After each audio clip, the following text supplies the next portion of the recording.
Yep, just left Copenhagen and heading up to Gothenburg. Then I got to turn around and go back. If you're watching this later after this video goes live, check out Out of Spec Reviews, which is where we will have the edited version of this whole trip. I'm actually already a little bit along on the road, but I figured out a little bit of a phone mount solution so we can do a live stream. But we have the Polestar 2 Performance with the Performance Upgrade software, so it's 350 kilowatts up from 300. And yeah, spicy meatball, I would say. It's got all the performance pack on it, so good wheels, brakes, suspension. It's got the Polestar optimized badge up front, the gold seat belts, the Öhlins dampers, the big brakes.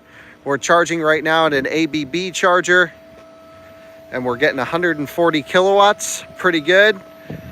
Hey guys, welcome. I actually just went over to the Tesla supercharger just over here because it's open to the public to charge up the Polestar and couldn't get it to work. So I need to experiment a little bit more with that. But I got a funny picture of this plugged in alongside all of the Teslas. The Tesla app, the US app, actually allows us in theory to activate the Euro chargers, but maybe that was the issue. So I got to play around a little bit more. But hey guys, thanks for joining Polestar 2 Performance Road Trip in Sweden. I figured you guys can just join me for a little bit. I'm going to head up into Gothenburg, go by the Polestar design space, maybe swing by the Volvo museum, and then turn around and head back to Copenhagen. So we got some miles to do, in total about 700 kilometers today in this Polestar 2. And yeah, thing is looking great. Perfect weather out here today. You can see old Volvo bricks over here, old Volvo wagons. Volvos everywhere, of course. I'm actually at like a caravan camping selling store, which is kind of cool, where they put these chargers. Also at a McDonald's, there's an Ionity station right there. There's a Circle K station over there. There's a Tesla supercharger. And then this is the Clever station by Eon. The range of the Polestar, we did a range test on pretty much this exact same configuration, and it did 225 miles, something like that, at 70 miles an hour. And so here it's perfectly fine. You can do basically Gothenburg to Copenhagen on one full charge. It's 100 to 0.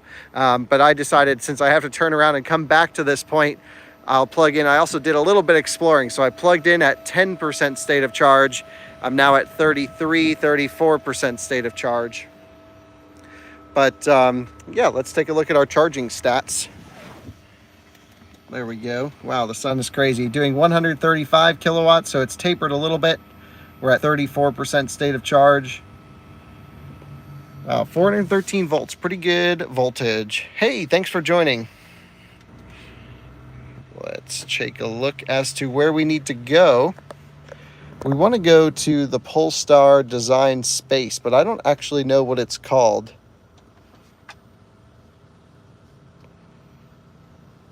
Polestar HQ, I guess we could go to. That's probably it. There we go. So we need to make sure we have enough on return to get back to here. So we need at least 13% state of charge, because I'm basically going up to Gothenburg, doing some driving, and then we'll come back here and then night drive down to Copenhagen. It's already getting pretty late in the day here in Europe, and basically filming the live stream and our main video. This will actually be tomorrow's Out of Spec Reviews video. We unfortunately, I don't think we'll have a Model S Plaid range test coming soon, as ours was broken. So crashed is a better way of putting it. So once it's fixed, sure, but I don't know. See what happens with it. I really like this one having the extra power upgrade of the 350 kilowatts. This software is pretty spicy. It's pretty cool.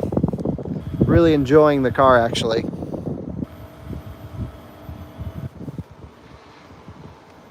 Yeah, so Sweden's nice. This may not be the nicest parking lot in Sweden, but you'll be able to see some good views as we head up into Gothenburg. Or as the Swedes say, Göteborg. Like, they spell it all different than we do.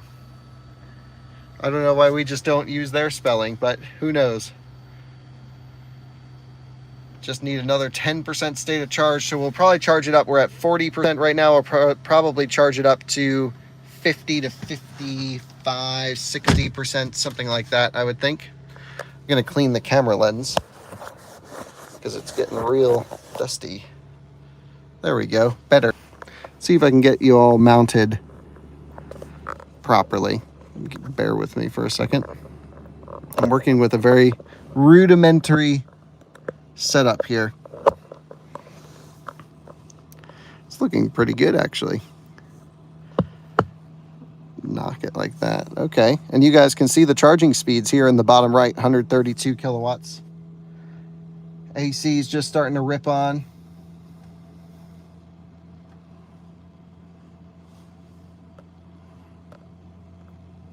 Wonder if there's a way I can change camera view, but it doesn't look like it. The Plaid just had the insurance adjuster take a look at it, and yeah, it's going to go to a shop and get fixed, I guess. I'm pretty sure, yes, he's talking about the track mode to the speed sign pull video. Yes, Jordan's crash. Not a good situation. Will I meet up with Bjorn? No, I'm not going up to Norway. I'm actually turning around going to Germany tomorrow. I'm picking up a Taycan in Stuttgart that has the new software and testing all the new software. But I was supposed to go today, and then my friend works for Polestar, and he's like, hey, why don't you take this performance for the day? I'm like, I don't know what I should do with it. And then I was like, can I take it to Sweden? And he said, yeah, I don't care. So taking it to Sweden. Yeah, I really like the software in this car. What happened to the sign? I actually don't know. You'll have to ask Jordan. Yeah, haven't really kept up with the whole situation. I just said, you know, you crashed it, you fix it. So, don't know. In a nice way.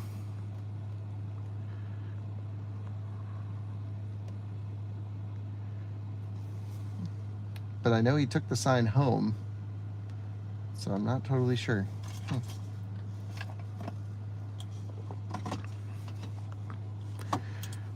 Good morning from New York. Hello from Sweden.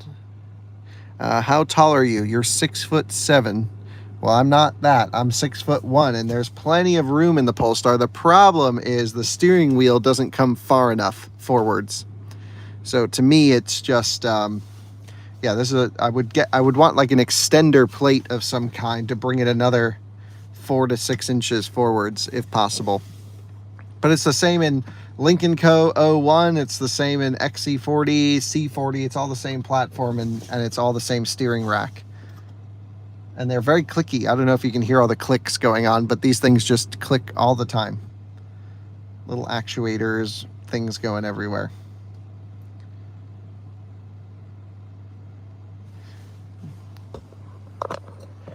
Yep, that's exactly where I am. You can see right here is where I am, heading up to Gothenburg, going to take a look at Polestar's offices. I think they have like a design center there, and then come on down. So yeah, I agree. Telescopic wheels never come out far enough, at least for me. What EV would I recommend for tall people? Probably a Model X, honestly. Yeah, it does do route planning, except this car didn't actually today, but every other Polestar I've driven does great route planning, and it may have just been a bug on this particular car. I don't know if it's set up even properly, but you can see it's showing me what I'll get there on arrival and on return in real time as we're charging. So I think it's really quite smart. Welcome to Sweden. Thank you. Love it here. You can see there's a Volvo towing a trailer. Very Swedish thing going by. Thoughts on the new Dodge Charger EV? Not so into it at the moment. Ordered a 94 thanks to your videos. Oh, that's cool. And is the 3.1 software better? Yes, better, but I wouldn't say it's revolutionary. I think you'll have it be like, oh, this is cool for like a day, and then you'll be back to normal. We are now at 50% state of charge. Pretty good charging speeds at this particular one. It's just kind of sat maxed out down low, and now it's starting to taper. Not a bad charging curve on the new software. Yep, the Polestar 2 has an updated charging software. I think we may have made a video about it. If it's not posted, I need to actually post it because we shot and edited one. I just don't know if it ever made itself to YouTube on our Out of Spec Reviews channel. Testing an iX anytime soon? Yes, in 2 weeks when I go back to the US, I'm picking one up and I have one for, I think, 14 days, so that'll be kind of nice. I think it's an iX50. Oh, this is cool that Bjorn charges here for his 1,000-kilometer challenges. That's neat. Didn't know that. Been meaning to watch a couple of them. I'm a huge Bjorn fan, and yeah, love the work that he does. I think I saw he was live streaming at the same time, actually. Good morning from a German living in Canada and going down to Boulder in your standard range. Awesome. Standard range plus. How long am I in Europe this time? I don't actually know. I haven't booked a flight back to the US, but I'm thinking about going back for fully charged live, so about 2 weeks. And I also have the iX there that I want to test. Yes, fully loaded manual or all-wheel drive Mazda 3 hatch with the manual one. Hell yeah, that's awesome. Am I going to IKEA? I actually would like to go to IKEA in Sweden to see if it's any different. I don't think it is, but it's so funny when you cross the border from Denmark into Sweden and you're driving up the highway, you literally pass the biggest IKEA right off the highway as soon as you cross the border. It's great. Better in the US cost-wise? Yes, it's cheaper in the US to drive an electric vehicle at the moment by far. Any more road trips with the e-tron that we've shot? I don't think we've actually shot any more road trips than that cross-country one. It's not really meant to be our road tripper, but if people want to see more videos with it, we certainly can. The numbers suggested that people weren't so interested in that. Planning to drive a lot of cars coming up, a lot of stuff. So I have Taycan tomorrow in Germany. I think I'd really love to find an Aria. I feel like everyone's asking for an Aria and I need to do that. And same with Neo, someone's bringing up. I have never driven a Neo and I've actually emailed them. They're aware of us, like we've been trying to coordinate, but wherever I am, they don't seem to have a car available. So maybe we can find someone who owns one. So let me borrow them. Let's see. What's my background? Not an engineer, but I'm lucky I get to hang around a lot of automotive engineers all the time, thanks to my job. So that's where I try and get nerdy with it. Oh, there's a black Polestar 2 going around. No surprise here in Sweden, and Volvo as well. A lot of Polestar Volvo stuff cruising the streets. Yeah, residential electric rates in the US, 11 cents per kilowatt hour. I'm at 7.5 cents per kilowatt hour off peak, which is great. And yep. Have I gotten any feedback from Electrify America regarding your charging video the other day? Yes. And basically, we're always in constant communication. I would say they try and email or call me all the time whenever I post a video like that. The phone starts going. And I would say they realize what's going on. I don't think that the document they released the following day really does anything measurably. And I think really at the end of the day, their suppliers, specifically ABB, is screwing them with motherboards and parts. And that's why it seems to be like some people have this crazy good experience when they're using the Signet side of the network. And like where I live, it's very heavy on ABB and it's a lot rougher. And they were like, yeah, well, there you go. Let's see. Come to Lithuania. That'd be cool. Would love to. Perhaps a little road trip. Was thinking about going to Croatia this trip, but I'm not sure how that'll all play out yet. Bjorn started live stream going to 0% using an EcoFlow. That's cool. We actually have been thinking about doing that type of thing as well. What happens when the car runs to 0? That's cool to know that he's doing that. And we were going to use a similar situation to charge it back up, basically.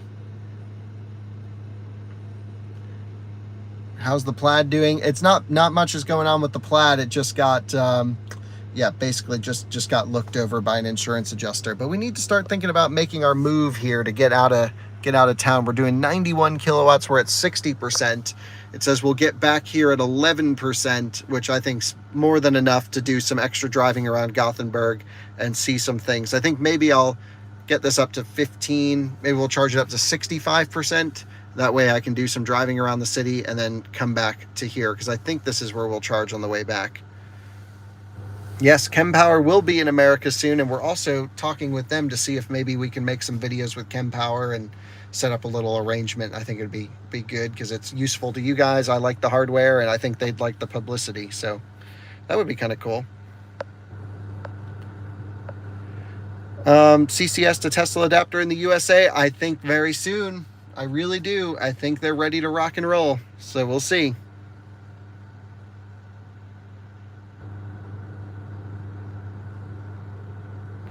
All right, I think we should probably think about getting out of here. I'm going to put you guys on this makeshift GoPro mount that I made. Yeah, the Polestar is very conservative. That's right. So let's go. Let me just see if it's going to take a second to get you all mounted up here. Okay. I hope that's good enough. Should be okay view for the drive. Maybe you want to be a bit higher up. I can do that pretty easily. Something like this is probably better. Yep, we're going to do more EV challenges for sure. We figured out people like those. Yep, 2 suction cups attached to my phone as a camera mount because I didn't have like a specific phone mount, and I tried to live stream through the GoPros and it just didn't work. And I don't know, I figured live streams make the time go by a little faster. So you guys might fall over, but I'm moving it around pretty hard and it feels like you're really suctioned in there pretty good. So Nürburgring laps coming up, perhaps in the Taycan. We'll see. I only have it for a couple days just to do some very basic tests with it. So we will see. But for now, I'm just going to film a little clip pulling out of here for our main video, which will go up on reviews tomorrow. And yep, Chinese cars in the US. I don't know who will be first or when, but whoever breaks the ice and brings them in, that the floodgates will open. It's going to be insane, is my prediction. All right, let me film a little clip here. We are now pretty much charged up enough to get back here with 16%, and some of our live stream viewers over here have mentioned that the Polestar is actually quite conservative as well. So I say we get up there, that gives us some driving around range. We can easily come back and make it here. We have 63% state of charge. So let's unplug. What I'm going to do is hit the stop charging button. Boom. The sun is getting low in the sky. We'll wait for it to unlock itself. It's just stopping. There we go. Unlocked. We added 46 kilowatt hours in 22 minutes. Went from 11% to 60% in 22 minutes. Really not bad, I have to say. Not class leading, but totally livable. We'll close this up. We'll get back out on the road and head up towards Gothenburg. All right, you guys ready? Into drive. Vehicle not parked. No crap. Really. Didn't want it parked. All right, so I won't really be able to check your comments all the time, but we'll just kind of cruise along. New angle for live streams as well. It's really like a point of view as to what I'm looking at here. So let's do it.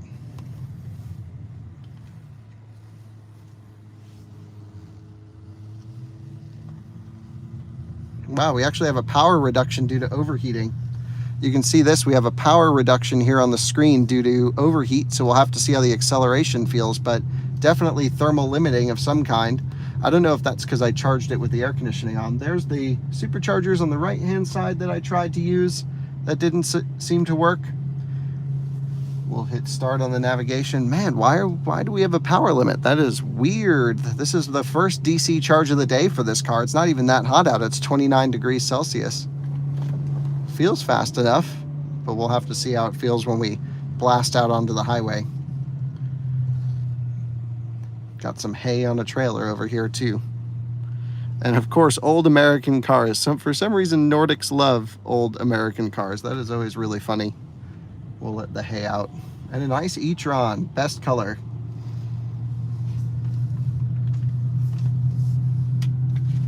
Yeah, have you guys heard of Polestar overheat? Seems weird, doesn't it? Yeah, definitely overheating.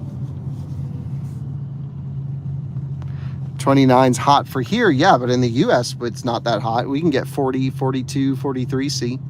That's toasty.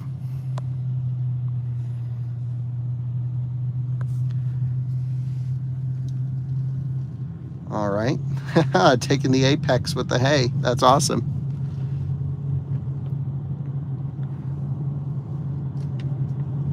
Got an e-tron full size behind me. The air conditioning compressor is ripping as hard as possible. I've never overheated a Polestar before. This is all very weird to see the big power limit. Let's rip out to the highway. No one's coming from the left. Here we go.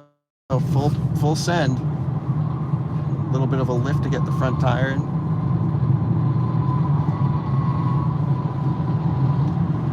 Yeah, that's full beans. It's not giving us full power. I mean, it's still fast as heck, so not a big deal.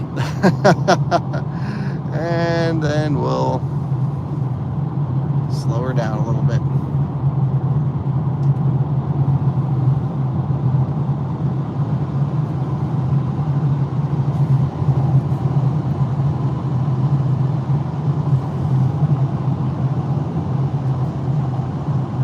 The lane keeping is interesting. You would think it works better in Sweden than other countries, but actually I don't think it does. It really wobbles in the middle of the lane. It doesn't know what side it wants to be on, and it has major truck lust. For example, look, here comes a truck, and as we get next to it, look, it just goes right to the right. It's like saying, hey, I want to be near you. Crazy. I just also really can't get over this power limit. That's pretty wild, actually. Did not expect that. But we're just cruising and it's all good.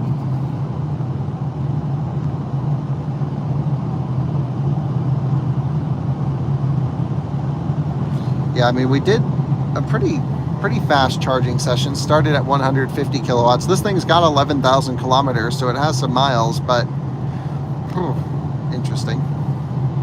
Huge thanks to Polestar in Copenhagen for lending me this car. It's got all the big, like, test drive me stickers all over it. I really did not expect to be driving this today. I was supposed to be in Germany. I skipped my flight this morning, booked another one for tomorrow, and decided to go on this little adventure, which has been really just fun. I've done this drive a few times. It's really great.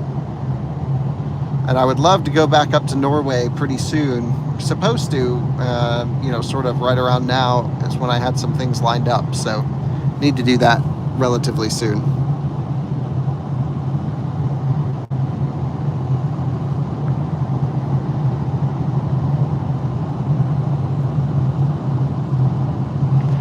Right, Polestar is technically a Chinese car in America, I guess. Yep.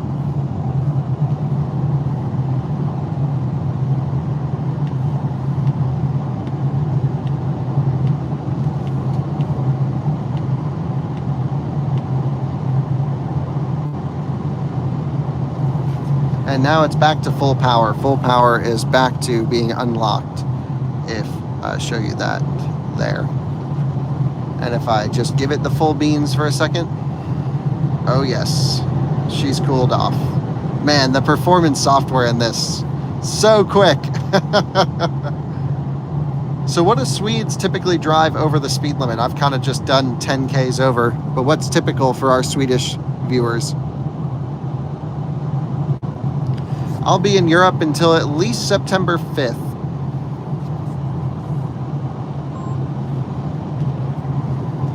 But I'll also be spending a lot more time here as probably almost half the year I'll be in Europe filming videos and getting our European channels off the ground and things like this. So we're really going to spend a lot more time in Europe than I have been over the last few years. Right, I know not to go 30 over because that's crazy here. Oh, EQS going by on the left side. So many electric cars. Lincoln Co. 01 just went by there. So many Volvo wagons too. So yep, I'm just going I'll just go 8 over instead of 10 over. How about that? And the Polestar reads, I think, a little bit over anyway. Yep, I talked a little bit about the charging curve while I was charging. It's definitely improved, but I think we didn't have the perfect curve because of some overheat. The car was just baking in the sun and it was quite toasty where it was charging. We might lose service going into this tunnel, so we'll see.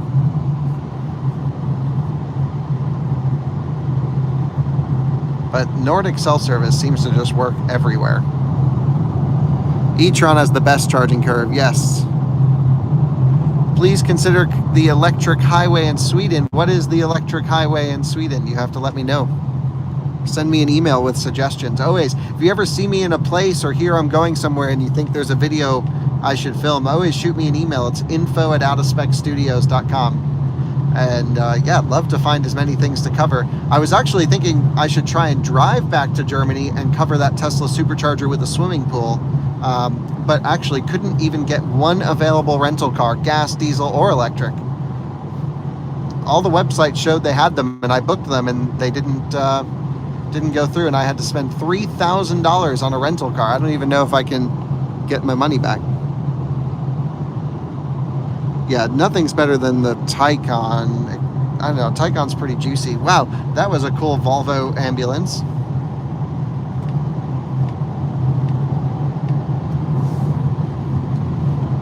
Kona Electric coming the other way. I feel like we're in the land of EVs. This is awesome.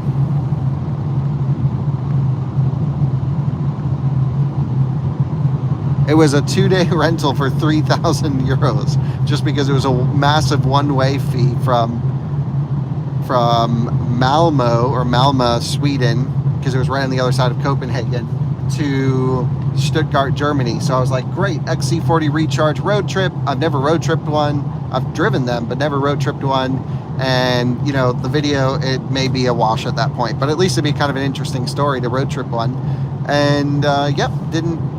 They called me this morning and said, sorry, we don't have anything available, and good luck. And I was like, well, will I get a refund? And they're like, oh, we're not sure. You have to call the Sixt app. I'm like, okay, I'm sure I'll get a refund.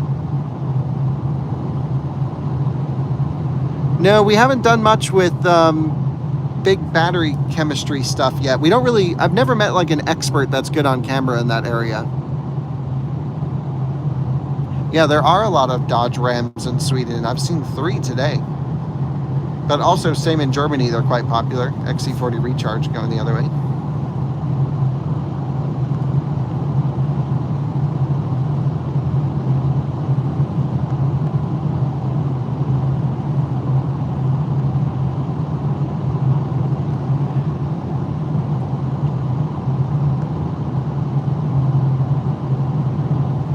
Well, the Taycan holds peak until 50%, but I'm about to test the new software that just launched, and they say it should hold it even longer at higher temperatures as well. So I'll be doing a ton of charging stuff over the next 3 or 4 days with the new software on Taycan. It's the same silver car that I did the top speed on. They basically just kept it off to the side until I got back to Europe, which was nice of them. Thinking about it now, what I should have done was flown to Germany first, road tripped up here, and then brought that car back down. But, you know, these are the things you think about later. No, I won't be seeing Bjorn. I would love to meet Bjorn. Never have met Bjorn in person, but he and I have communicated from time to time. Big fan, the best of, you know, he's the ninja, as he would say. And I know he's right up the road, actually. I think he was doing a live stream today, like only a few hours up the road. But nope, unless he's coming down this way, I need to actually get back to Copenhagen tonight, because I'm filming a thing, hopefully with the Polestar Precept, if I get back in time. Yeah, so the nautical channel for Out of Spec is going to be called Out of Spec Boatering. I have the channel actually already reserved. We'll go 95 here because it's dropped down to 90.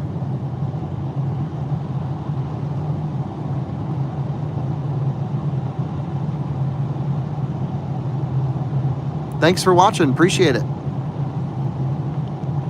Yeah, Asia's next. So we need to get the Munich situation. We're going to have basically a small office in Munich with a couple people producing content for Out of Spec in German spoken language, as well as in English for our existing channels. And then once this gets set up, and hopefully we can come into a groove and you guys accept them as presenters. This is always the hard part, is people accept me on our channels and want to see the Kyle take, which I can only do so much, but we need to do more. So hopefully you guys like the presenters and things go smoothly, and then we can try the same for China and different parts of Asia. I mean, I've been to Japan before. I really want to do a thing with their CHAdeMO infrastructure, because they're all in on CHAdeMO. There's nothing else. They also have a huge hydrogen infrastructure where it kind of actually almost works from a consumer standpoint there. Not saying it's more efficient, but I'm just saying you can at least get around in a hydrogen car, which is kind of interesting. nice XC60 with the split tailpipes in front of us.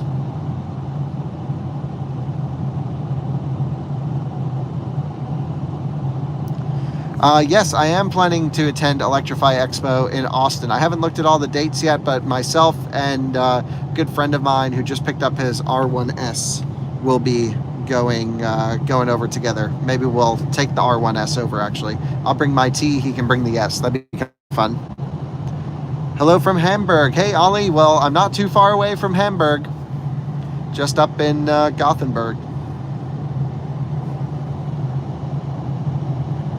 Explain the difference of all of spec, out of spec channels. Well, there's 15 channels in total, each operating within their own niche. The goal is to find a presenter who is an expert in their field in that particular area that the channel covers. I handle reviews and motoring, as you guys know, and I also have to run the rest of the stuff. But yeah, the hard part is just finding experts to do it. And then basically we take the profitable channels, dump it into the non-profitable ones, and hopefully at least half of them are successful in the future. But yep, 15 channels in total. And we really don't want people to go watch all of them. The goal is not for everyone to watch everything. It's just to find that subgroup of person and have them watch that particular channel. Yes, we're just in the process of hiring someone for Scoots, EQC going by. And actually two different people for Scoots, and that channel will be going hopefully hardcore by the end of the year. We really need Scoots to go. That's going to be a huge channel. If you think about electrified vehicles sold around the world, the large portion of those are micromobility. Mach-E on the left. So many EVs, XC40 Recharge. Crazy. No, they don't have my strawberry acai at Starbucks in Europe. They do have a version of it, but it's really not good. Inside out of spec. Yeah, that could be funny. I think maybe one day we can do that. The thing is like it's really hectic right now. It's not being run well. It's really all on me. Like I'm just yeah, a little bit stretched thin, and we need experts is where I'm at. And I'm like, okay, if we find an expert, we'll pay him a good salary to handle that thing, but they got to work, and it's not a lot of work to do YouTube. Plus, a lot of people who already want to do YouTube videos have their own channel. Obviously, we have benefits, but like, there's nothing stopping anyone from just grabbing an iPhone and starting a channel.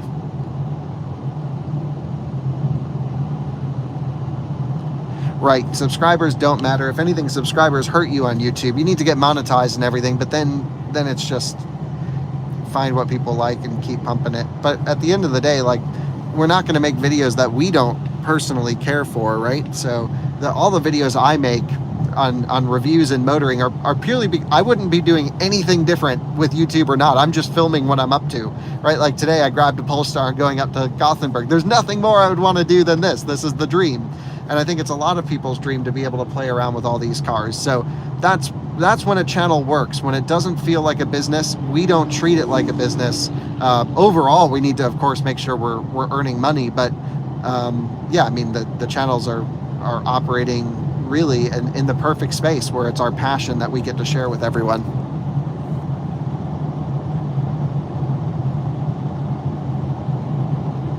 Nope, I haven't had someone go fix the home charger yet.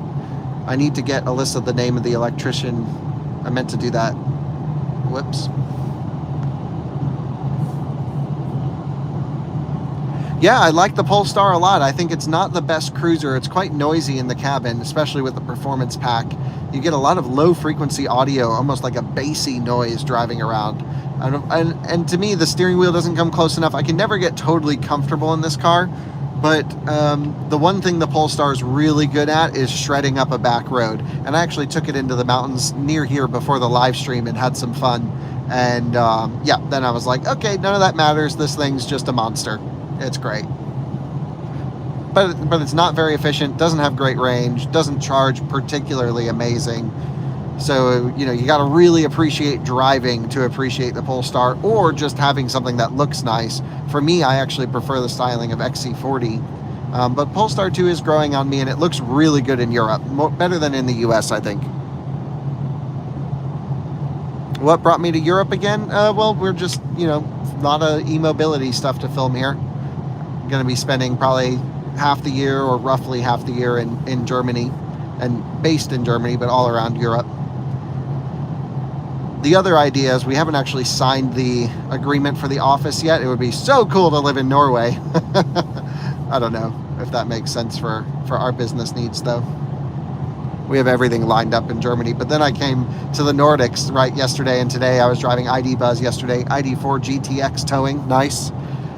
And I was like, oh yeah, this is just awesome. So beautiful.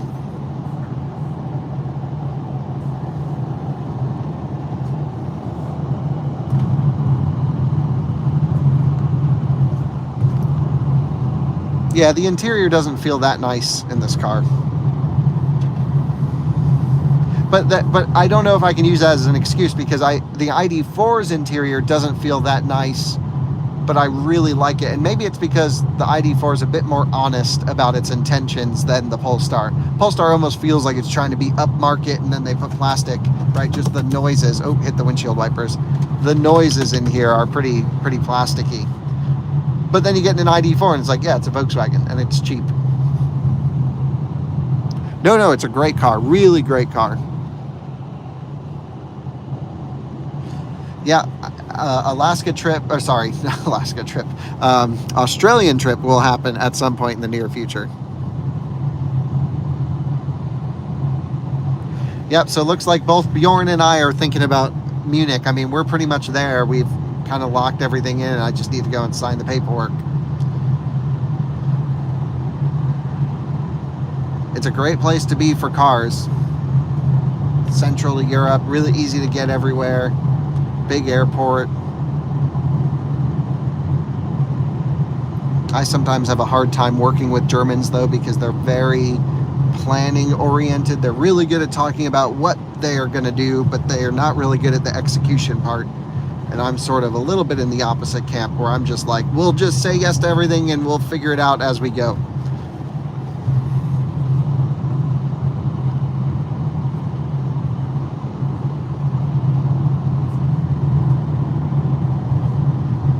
The lane assistant went away. Come on. Why aren't you auto lane centering? Pilot assist. What the heck? Pilot assist selected, but not going on. Weird.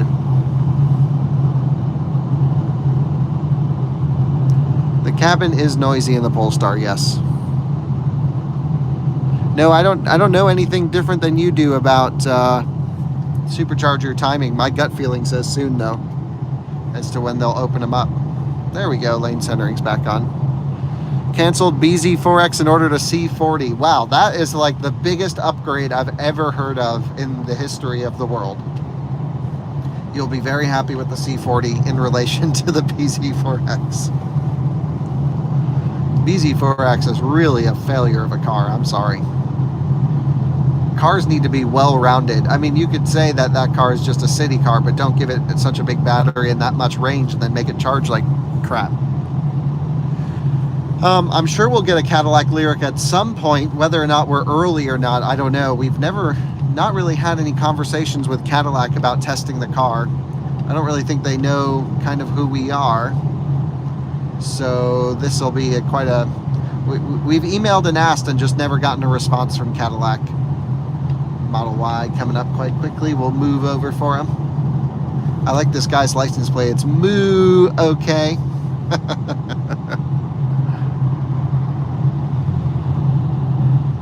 Nice Model Y.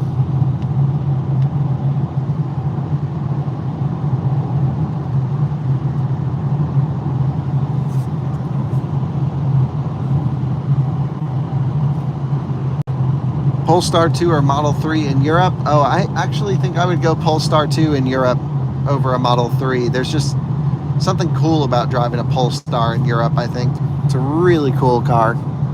Really cool car.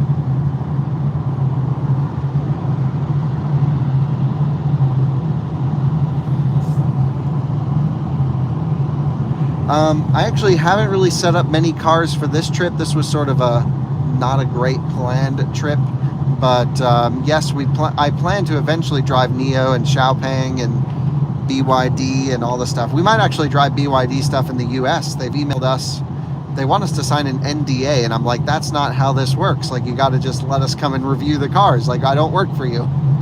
And so we're going on the back and forth with BYD. I really don't want to sign their NDA to review their stuff, but honestly, it might be the only option, and I don't think it's that big of a deal, because it's not like they're going to control what we say about the product. It's just us. If they mention something about future product, then they could sue us. So basically, I've amended the NDA to say, you know, we can be totally transparent about our views and our testing on all of the current vehicles, but it's just like, you know, Chinese car company coming to the US feeling. I'm like, you got to work on our terms, which is freedom of the press, folks.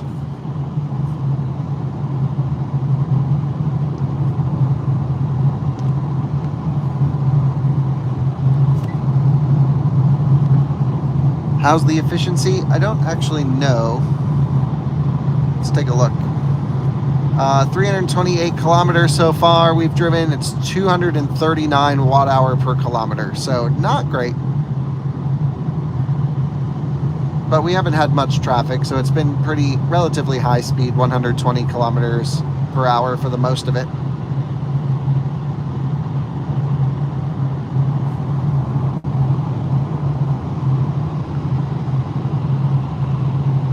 Yeah, Neo battery swap seems cool. There's one going in Zusmarshausen at that big charging station where we filmed, you know, that crazy, here's the world's craziest charging station video or something like that. Forget what it was actually called. Yeah, the ID Buzz event was really nice. It was great to see a manufacturer like get their car so much, and everyone's just happy, having a good time, and it really was a feel-good event for honestly, you know, really a happy car. I can't tell you how it drives. I don't know how many times I said that in that video, but ID Buzz, is, at least visually, looks awesome.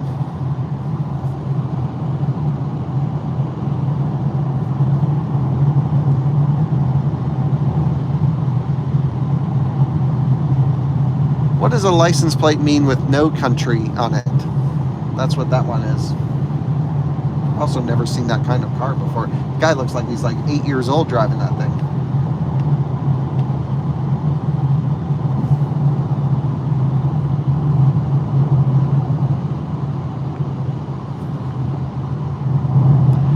Hello from Albuquerque. Nice. Hello from Gothenburg, Sweden.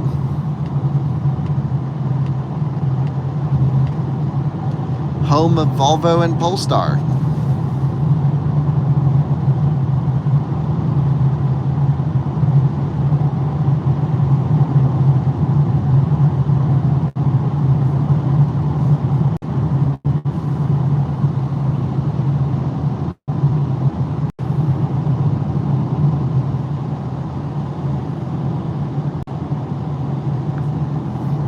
Well, I just ordered my CCS adapter on this Harumio site or something like that. It was really easy, and it came in like a few days.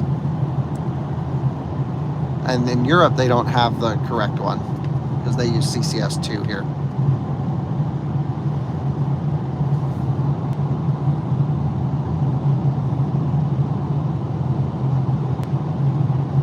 Oh, it's an old Swedish plate before EU membership. Interesting.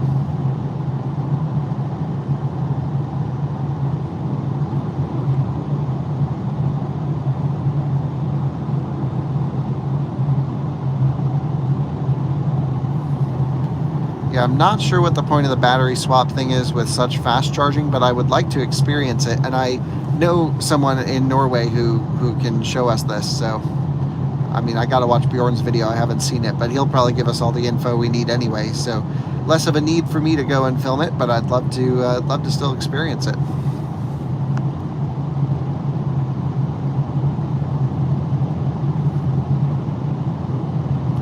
Oh, that's awesome. Specking your Volvo. What are you specking on your Volvo?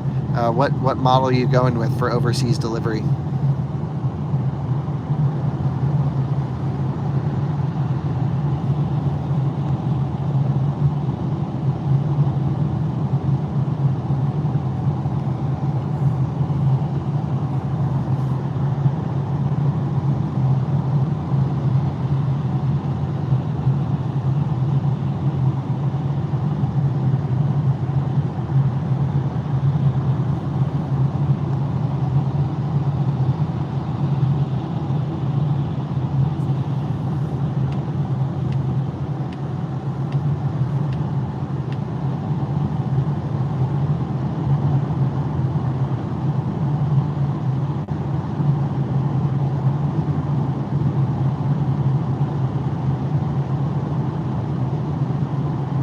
There's another one without a Swedish tag on it. Yep, must be an old car thing. That's pretty cool. 3% off MSRP and 2 free flight tickets. That's awesome. And a nice XC40. Oh, that'll be cool. They let you do Euro delivery on XC40. That is cool.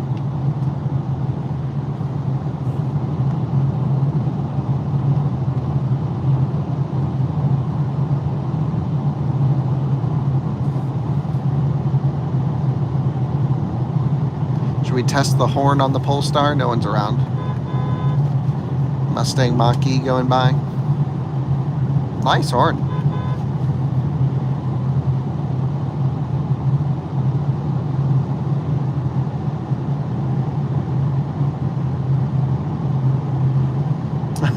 The town names around here are just amazing. We're in Sans Jobaca.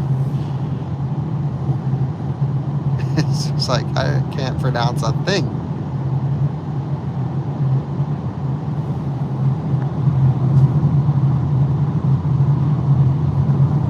Oh, BMW's not even doing overseas delivery anymore? That's crazy.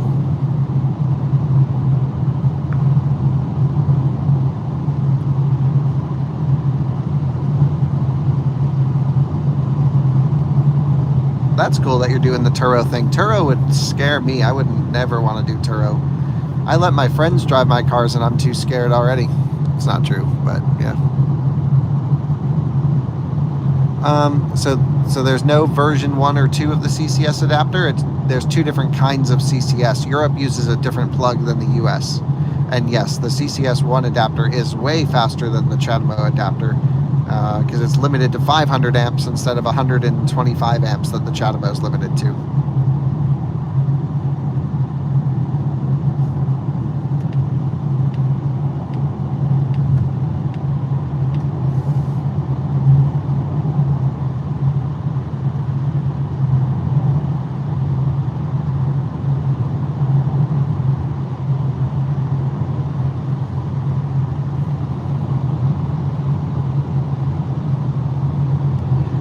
Yeah, well, if you want to come and work with us and you're an expert in a particular mobility field, let me know. Shoot me an email.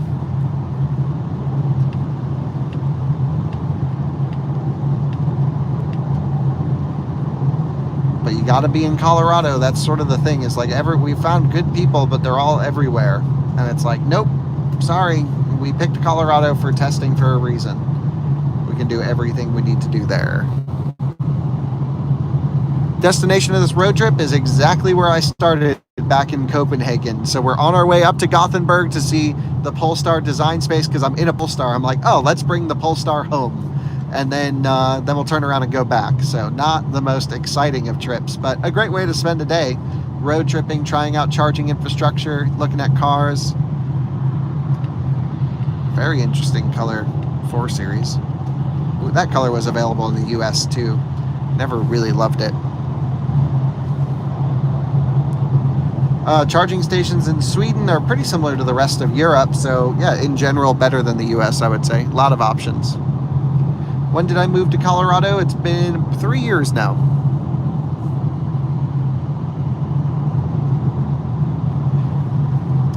Yeah, I mean, we would be open to hiring anyone. The thing with video is it's actually pretty difficult to know how our audience will react to you on camera. So a lot of we got to do like a 3 to 6 month trial. Well, we'll pay people for their work, but we can't just go in and say, yep, you're hired, done, because I might think you're great, but we don't know what our audience thinks. And this is really the hard part about hiring for YouTube. So you'll see occasional people pop onto the channel from time to time because we need to test the waters before we commit to someone.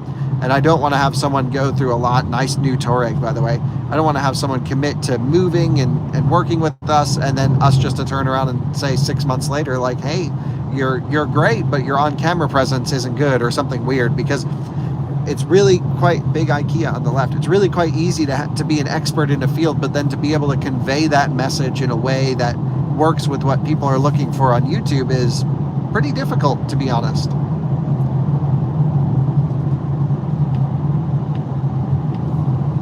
If that makes sense. So we got to do some trial stuff.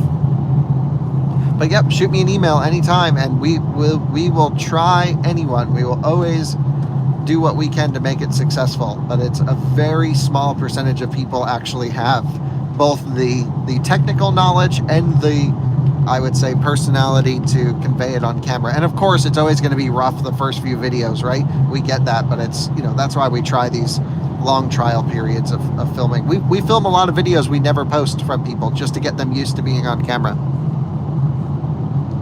Is Colorado a particularly good state EV-wise? I would say we have a lot of EV stuff in Colorado, yeah.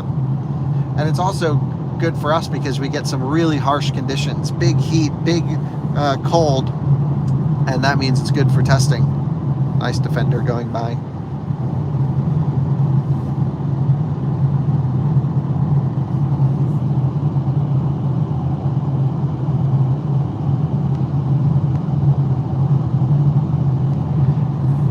Yep, just shoot me an email. That'd be awesome to explore.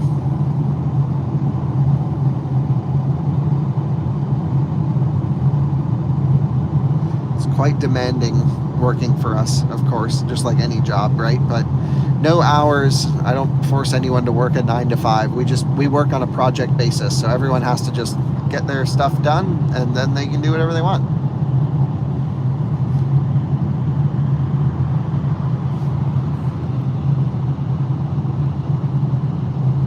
Do I think Rivian and Lucid will catch on in Europe?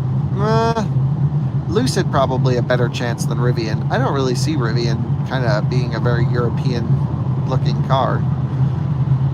People would like it. It would be probably the most aggressive off-roading thing you could buy here, other than that Touareg. Range Rovers, of course, but those are not so popular in mainland Europe.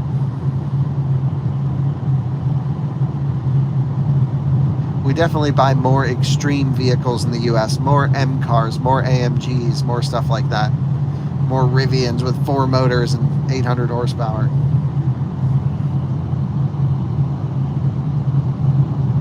It's all kilometers per hour. We're going real slow right now.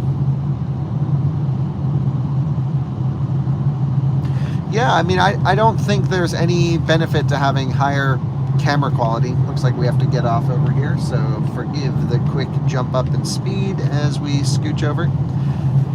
I mean, I think there is a benefit to having higher quality videos for certain things, but we've really found that the low budget filming makes it feel a little bit more normal. At the end of the day, we're just car enthusiasts playing around with cars. Why should we try and make this beautifully produced film you know, every single day on channels we're trying to upload to share with you? I think it's more like, you know, I would send the videos we're making on YouTube. I'd be making them anyway and send them to my friends. It's really a genuine passion, and I think you guys realize that. I think it kind of works actually. No one's really asking for more quality. Got a merge point here. Heading to Göteborg.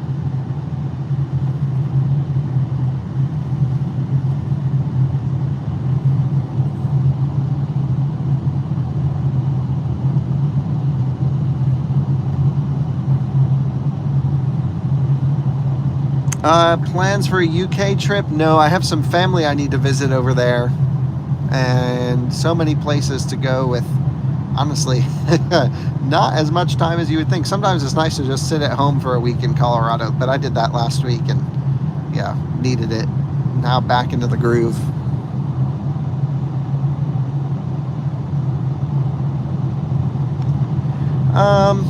It's really hard for us to give remote workout. Oh, here's the Tesla store on the left. Really hard to do remote work at the moment. Everything has to be kind of in Colorado. Colorado or Munich.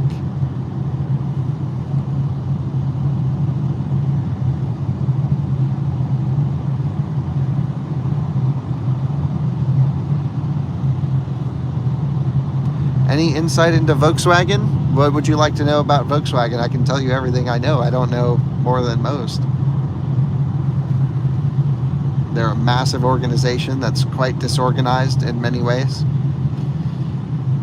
Building awkward products at times. Building some great cars at times.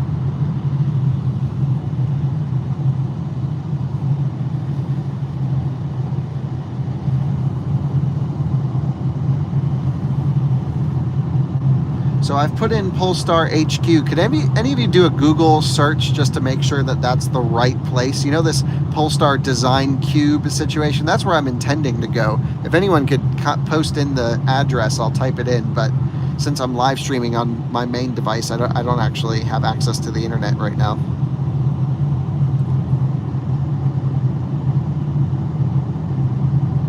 But I think that's where I'd like to go, is the Polestar Design Center. I know they're closed, but I just want to get a picture of the Polestar in front of it for the video thumbnail.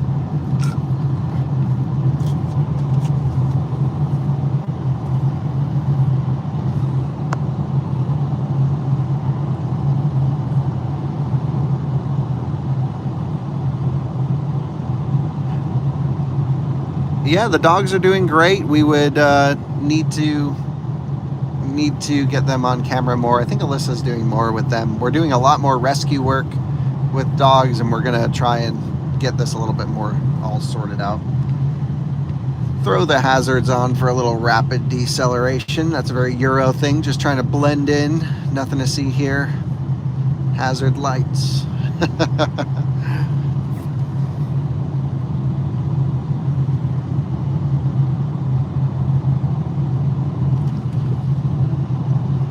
Oh, if you get a screw in the center of your tire and patch it, there's no need to replace it, unless you're doing top speed runs or track days or something like that. But if you're just driving normally, it's let it go, as long as it's patched safely. Yes, there's 3 more parts of the Alaska trip, or 2 more parts. I can't remember. I think actually 2 more parts. And yeah, it's really my fault. I really haven't gotten the footage. It's on like multiple cameras, and I haven't taken the time to put all the footage together. So I didn't realize anyone watched the Alaska trip until the other day. I went to look at the numbers, and I was like, over 100,000 views on some of them. I'm like, whoa, where did this all come from? No one cared about combustion road tripping until the Alaska trip. So that was good, but totally, I should look at numbers more often. Nice Polestar. I always say nice Polestar. I could just say Polestar. Big traffic on the right. And the Polo's slowing way down with no one in front of them. You can go faster, dude. Let's go. Why are we crawling along? Wow, there are Polestars and Volvos everywhere. There's another Polestar on the right. This is crazy. Volvo, Volvo, Volvo. Volvo. Volvo. Crazy. Another one. 2 more. 3, 4, 5. Ooh, nice RS6 Avant too. Pretty insane. Yep, love Gothenburg. Lucky to have been here a few times, and I know the best Thai restaurant in town. Or I don't know if it's the best in town, but it's the best I've ever had was here.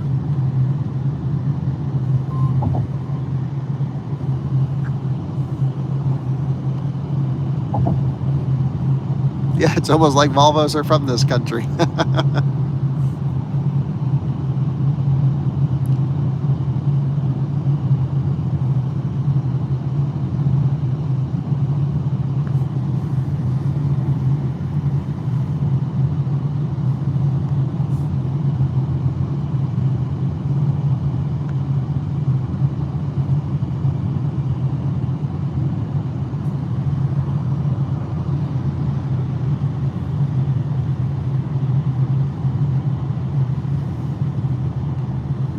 Sorry for not answering your comments, just driving in a little bit of traffic, but the sun's right in my eyes, so can't see the comments pop up. Diesel wagon, love it. Everyone's going faster than me, but I'm going 10 over, so I'll blend in and speed up. No tractors from 7 to 9 on this road. That's really funny. Why would you drive a tractor in the middle of a city?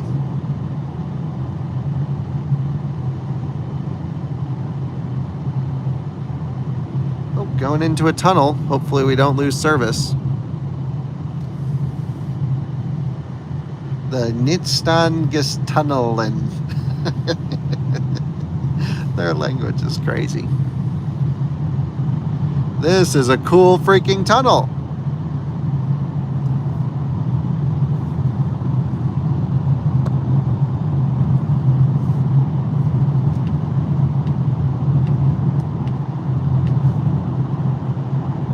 Really cool tunnel. In Norway, they have some tunnels that light up blue. We were driving the Taycan. Nope, what did we have? We had the Model Y all over Europe. We had the Model Y all over Norway, and it was beautiful in these tunnels. It was really cool. That's what I was trying to say this whole time. Why is this Swedish license plate yellow, but that one's white? We need to see what's up with that.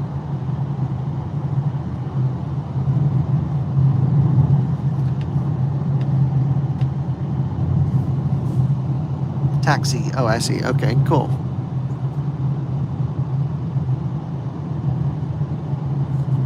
So we want to go to Vasterleden, which is not this right.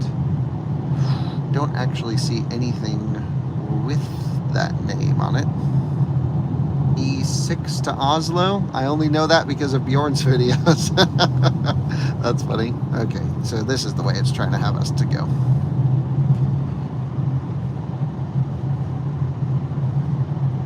Wow, big ass bridge. This thing is cool.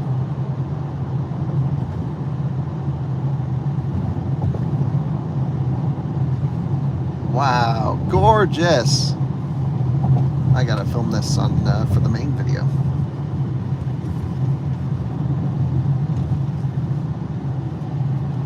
And we're just heading over this bridge here, just outside of Gothenburg. Here's the whole city on the right side. Wow, just absolutely beautiful here in Sweden. Really enjoying this drive. We got the live stream guys joining as well. 24 degrees Celsius, perfect day, no wind. Really doesn't get any better. We got some ships coming in. That's pretty sweet. These giant ferries, scenery off in the distance, and the Polestar is doing just fine. We're at about 42% state of charge. About 5 minutes away. So yep, very conservative guessometer.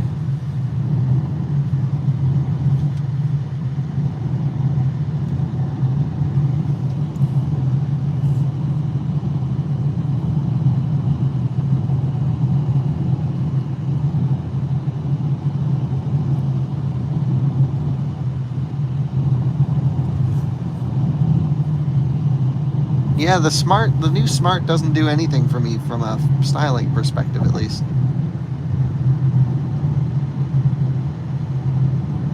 Heading up to the E6.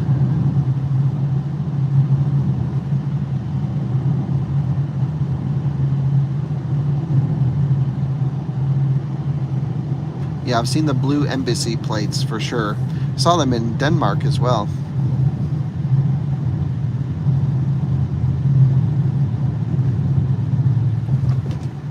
Following a Saab, doesn't that feel right?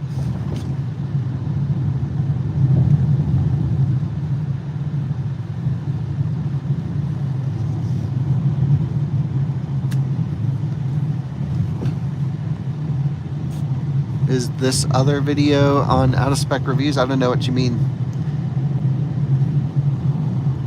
Usually the live streams on motoring go for final posting on reviews. It's one of those cool moped things with two wheels. So we need to go to the... It says Volvo this way. I'm going this way. Yep, I think that was actually the correct move. Polestar nav was a bit confusing there.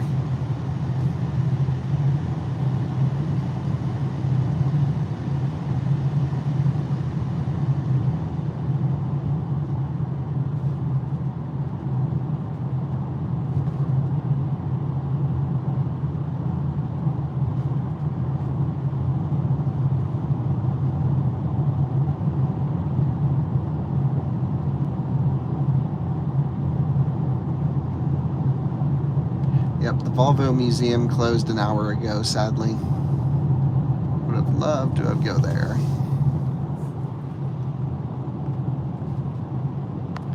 Yeah, I knew about the Sweden changing their driving side. What happened with the Inside EV show last week? Oh, I just did not set my alarm. I had no idea it was Friday. I'm a normal person. I make normal people mistakes.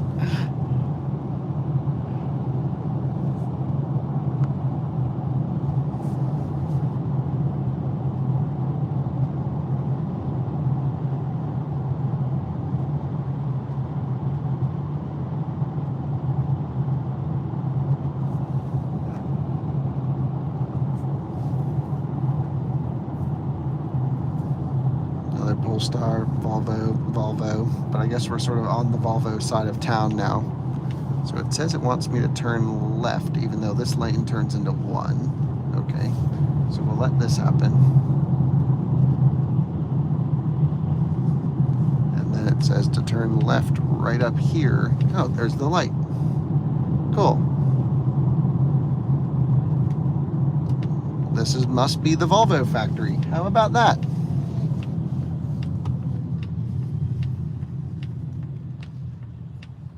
Welcome to Volvo Nation. You can see all the Volvos driving around. It's crazy. This looks to be one of the factories, parts supply and logistics for Volvo.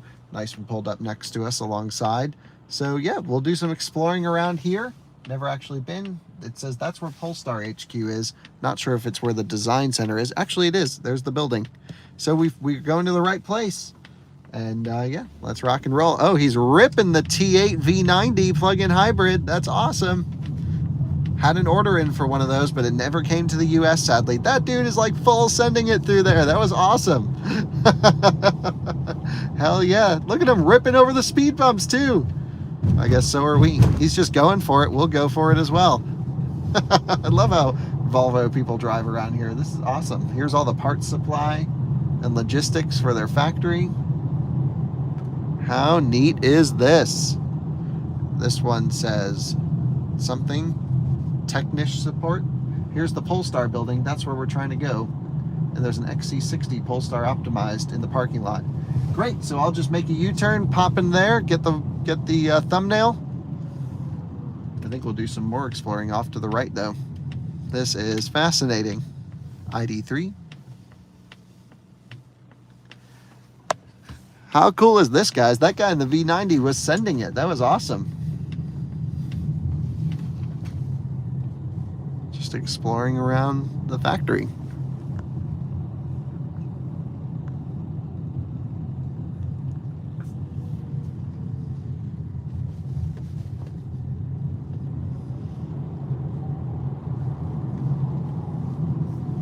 All right, let's head over to the Polestar space. Just make a U-turn.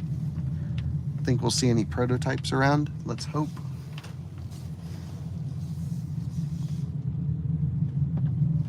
Another Polestar XC40.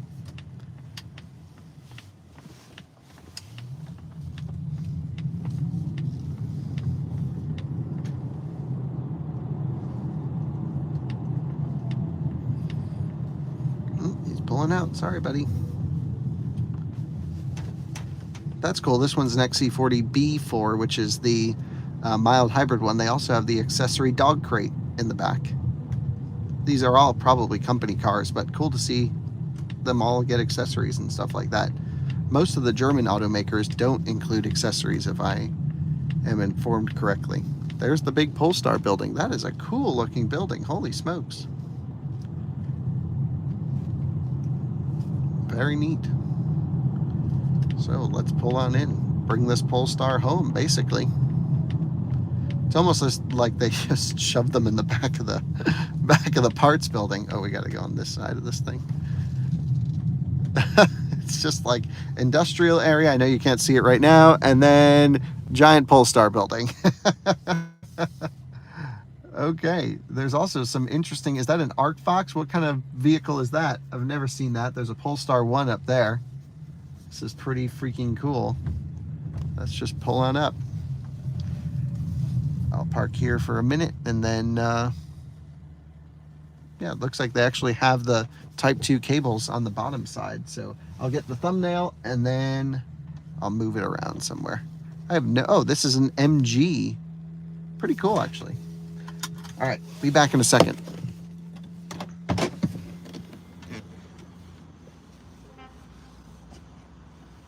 Oh, I was gonna say I gotta get the thumbnail, but you are my phone to do this, so y'all are gonna have to deal with an interruption in the live stream momentarily. I apologize. And we're heading out now, so I think they're totally closed, but how cool is this? All right, I'm gonna film a little clip just for the main video. The guy's getting his i3, pretty neat. And then we'll turn around and go back. This is basically what we came for. Oh, and there's the Polestar with the upgrade situation on it with the crazy suspension. Neato. All right, whoops, okay, and we're back. Sorry for that. Had to do a little bit of filming. Boom, on, locked and loaded. I'm just getting you guys back on the mount. Perfect. Main video's back on, sorry. Oh, when is the main? Well, I have to finish filming it. We're filming it right now, so probably tomorrow. That's what we're doing, basically just generating content day by day. Man, these Polestar 1s and Polestar 2s look pretty amazing. Heading out now, we can say goodbye to the Polestar 1 and the Polestar 2. You can see the cake bike in the showroom just over here. That's pretty amazing. They also have a Polestar 1 and Polestar 2 inside. What a cool headquarters building. No one's in there. Unfortunately closed. Missed it by a few hours. Man, this Polestar 2 just looks incredible with that suspension and that stance. Wow, that is the move. And then we have one over here, which is pretty much, yep, front wheel drive, 64 kilowatt hours. So that's the small battery front wheel drive version next to the crazy modified all wheel drive one. Very nice. And then just a whole bunch of Volvos in the parking lot. This XC60 Polestar optimized looks pretty great. Interestingly, a RAV4 Prime as well. Cool. Well, let's, those are all company cars. Let's head out and maybe do a couple bit more exploring around the Volvo factory, but then time for us to leave before security calls or comes and finds us. That was so neat to see that stuff right there. So this is Technisk support. So that must be where they do, I don't really know what Technisk other than technical, I would think. Must be where they do software updates and stuff like that.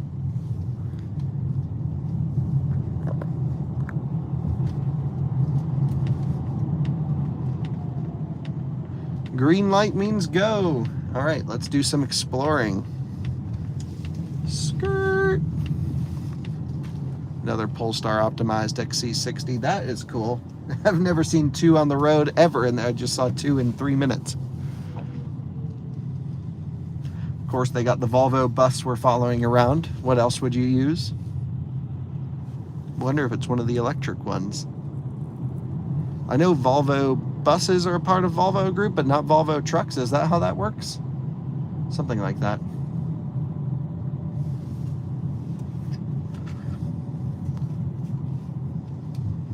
Wow, charging stations like crazy around here.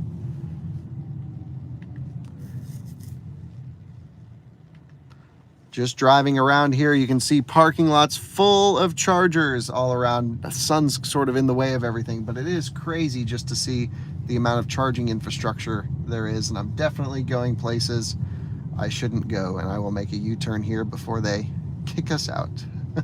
They got a cycle garage as well. How cool is that? Yeah, you can see a whole bunch of cars getting worked on back.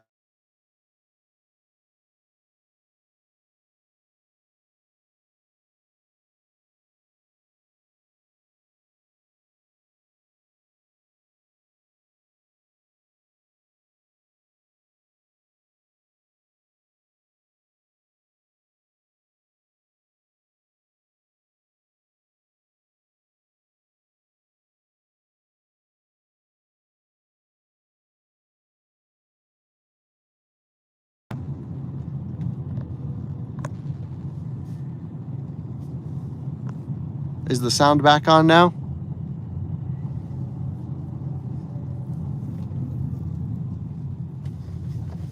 Hope it is.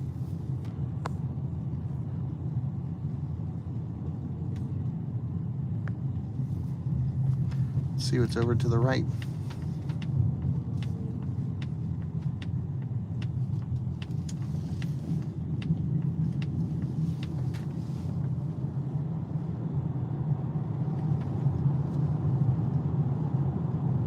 Wow, big Volvo building over here. Take a look at this Volvo campus we're driving up to now.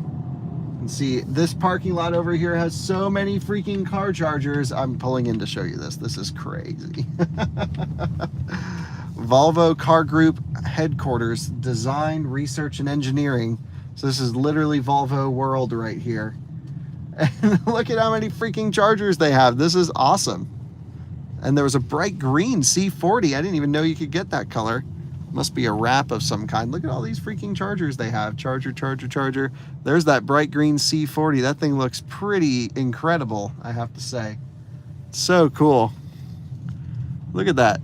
That looks fantastic. Lift kit, big wheels. It's on Polestar wheels. That guy's an enthusiast. Volvo Hallen. So that's Volvo Hall. That must be maybe the museum. I don't know. But everything's closed at the moment. That is cool.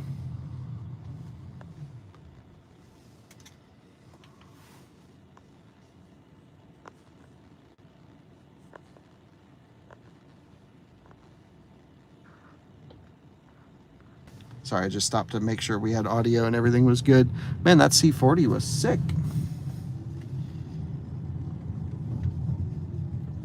Well, it says research and engineering is this way, which is where the prototypes are, so that's where we're going. When you drive a Polestar around here, no one looks at you twice. You just act like you're meant to be there, and like you just blend in with everyone. Except we have all the test drive me stickers on this thing.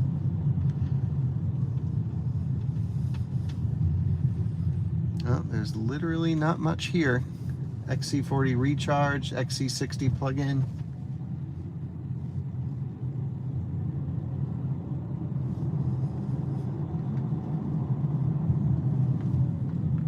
Audi TT, Volkswagen Up. Wow, they got, if this is the research building we're heading into now, this thing looks huge up ahead. Nice Porsche down there.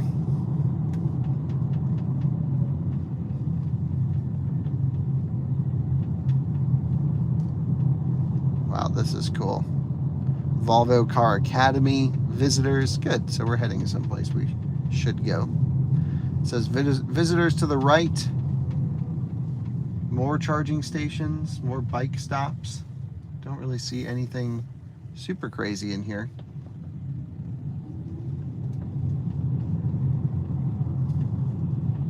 This is the Volvo Academy, I guess.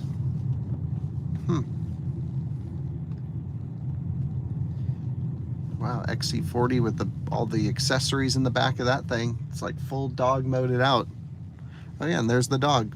So they must be doing dog training because they're Volvo Academy Learning Center. Yeah, they're like doing dog training with this little thing right here. There you go. Nice, that's a cute dog. How cool is this? Oh, nice Tesla Model 3 with a wrap coming out of their employee parking garage to the left. That looks pretty cool. Ioniq 5s around. Yeah, people are into EVs here. Everyone's plugging in their plug-in hybrids. Everyone's charging their EVs.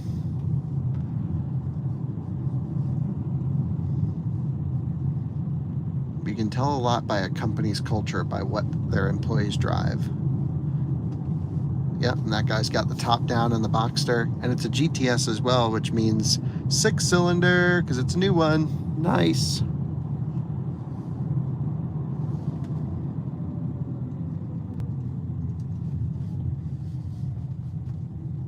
Yeah, this is really cool.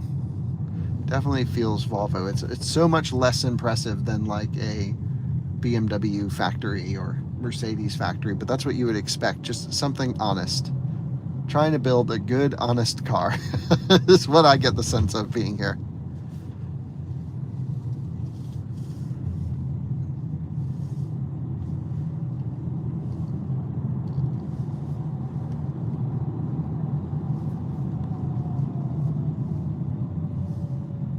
Oh, a Swede is in the chat. Nice. Thanks for joining. You got to tell me where to go. But unfortunately, I have to go back to Denmark to now, like an hour ago. Volvo TUV Centrum Don't know which way we should go. Volvo Cars Visitor Center, Factory Delivery Center. Oh, so that's where you do factory delivery straight on. That's cool. Can we turn right into there? I don't think so at the moment. Don't know how you would get over there. Perhaps we'll find the little side road. Definitely want to check that out. It doesn't appear like we're going to get to it from this way, so we'll make a U-turn.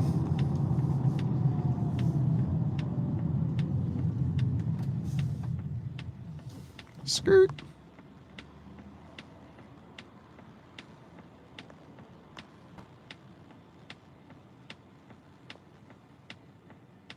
Yeah, the power on this with the software update's great. Really nice. This is how, I mean, I really like the non-performance upgrade too, but this thing boogies. Like, you put your foot down and it motors. It's got great brakes too. I like the throttle calibration with the performance software update too. They really did a nice job on this. Really nice job.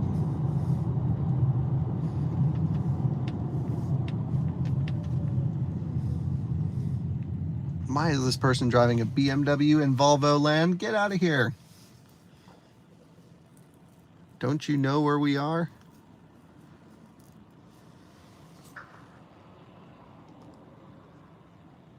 Ah, new Volvo factory. That'll be cool. Or sorry, museum. That'll be cool.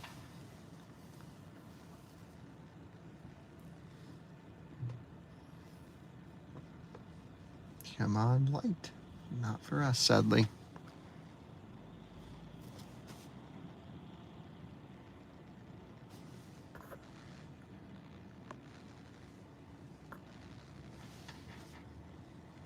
Do you still have audio? Can you guys hear me okay?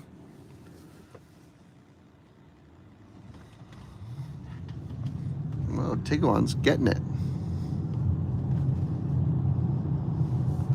Maybe this is where we turn in.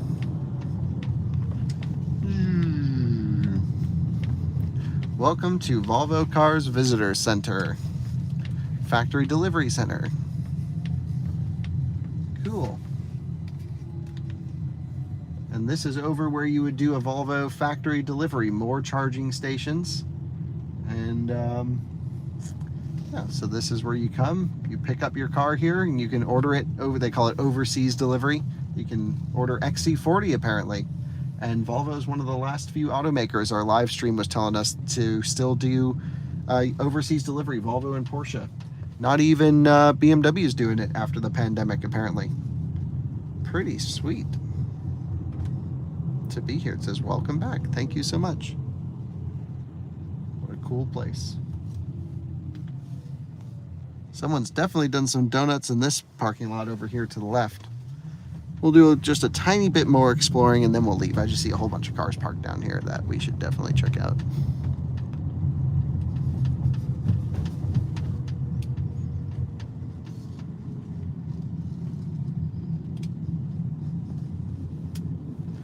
Maybe this is where the factory employees park.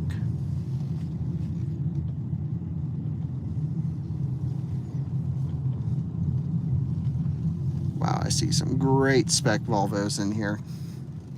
And a Miata.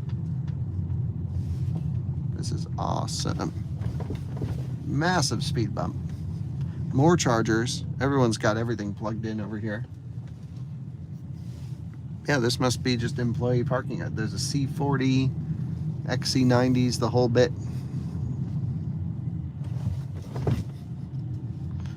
All right, we'll just make a U-turn and head on out.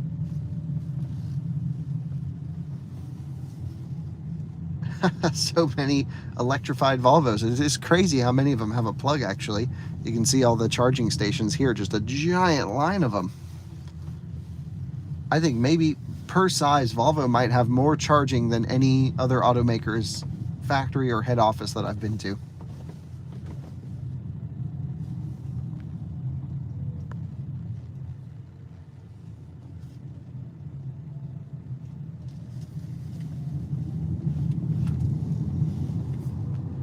V60 Momentum with the good wheels. The thing is, when you get the V60 Inscription, you don't get the good wheels.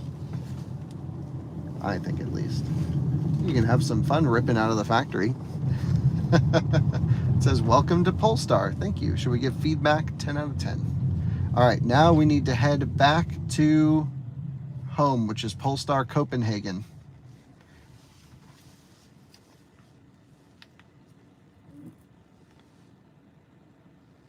Well, I've had a really good time exploring around the Volvo and Polestar factory area, the head offices and everything, but now we need to go back home to Copenhagen, or Copenhagen as we would say.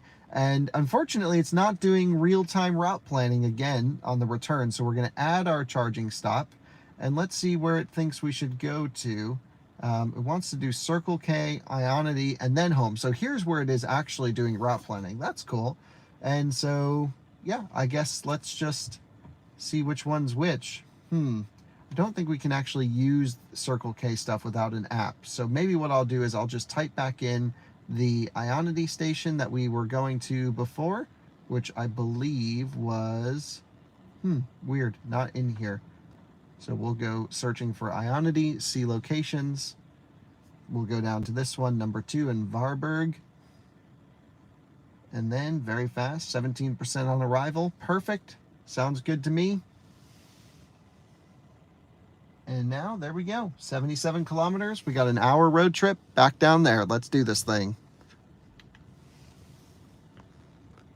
No, so when I charged in Varberg, I can use Ionity with the app because they allow American credit cards on the app. Or the Polestar also has a charging card that works on one of the stations that was there. It's called Clever or something like that. I have it in my pocket. It has the, Clever charging card, this thing, a little RFID. But now that we have a German address and everything, I actually have plug surfing cars waiting for me at our situation down there in Munich. So then it's no problem anymore for me. Then I can use everything. I'll just get all the RFIDs from all the companies.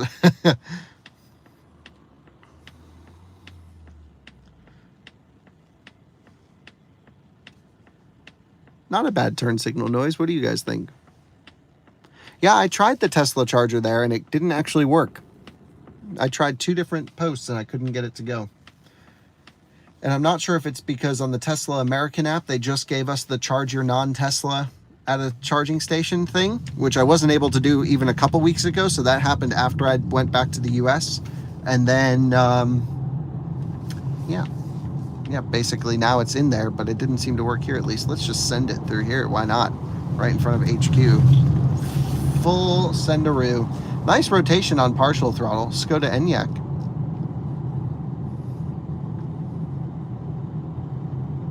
We've already seen how the Volvo guys drive around here. Everyone rips, so we got to blend in. There's the HQ building where we just were.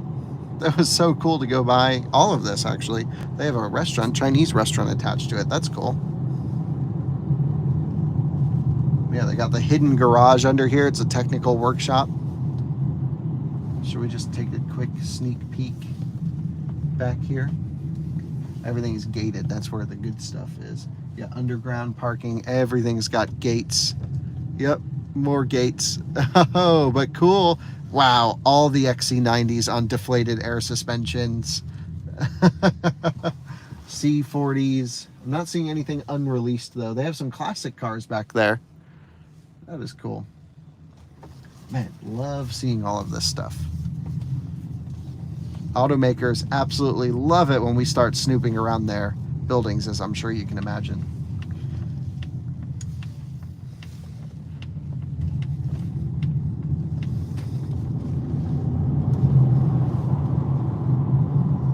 We got 17% to burn, so let's do it. These are the least aggressive speed bumps I've ever experienced.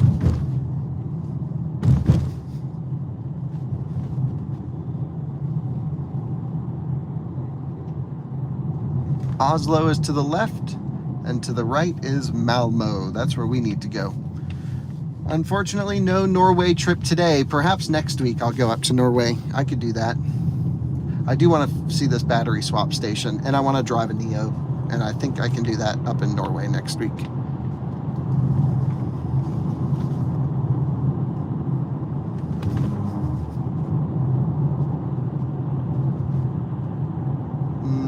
need to go right or left. I'm not sure which. I think right. Yes.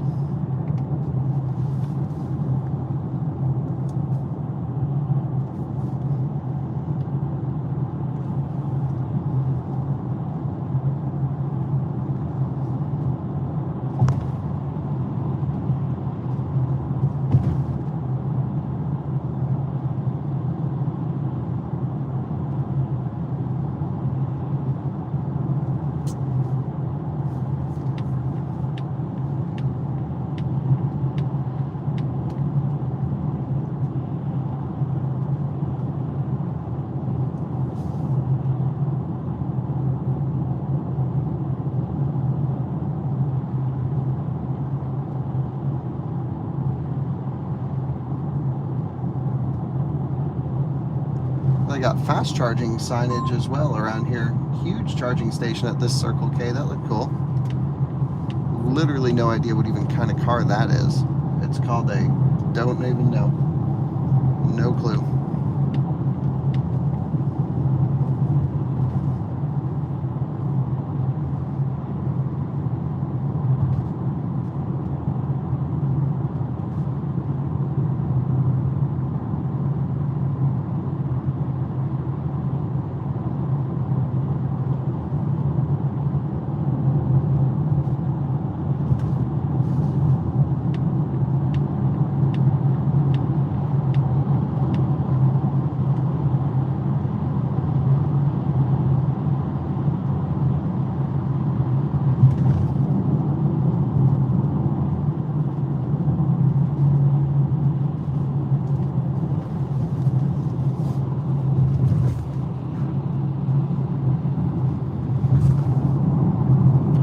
Nope, I don't think styling plays a big role in transition. Will I get a new Nero to preview at some point? Yeah, at some point for sure. I don't know when though. Wow, these bumps are pretty aggressive. Yeah, that one was a Clio, but I don't know what the other one was. It definitely wasn't a Clio.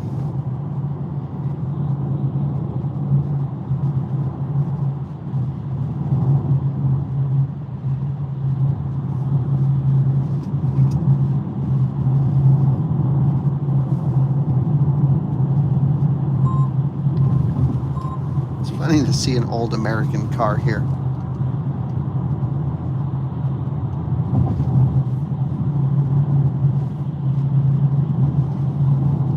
And we're heading back over the bridge with an old American car here just in front of us. That's so interesting to see these here. And don't blame me, I voted for Bush. That's awesome. Here's a Volvo bus. Not sure if it's an electric one or not. Doesn't sound electric. But this bridge is really cool. And a beautiful view off in the distance. Nice.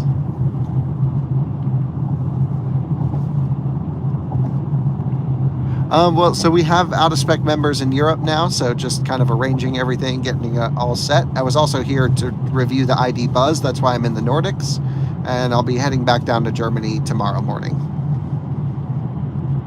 I was supposed to go today, but ended up canceling my flight to just go on a little solo road trip to Gothenburg in the Polestar. I only came up with the idea to go to Gothenburg when I was getting in the car. My friend Morten runs the Polestar store in Copenhagen. I went over to him to see the Precept, and he's like, I'm like, hey, do you have a Polestar with performance upgrades I could film a video of? And he said, yeah, sure, just take it, do what you want with it. I'm like, great, going to Sweden, see ya.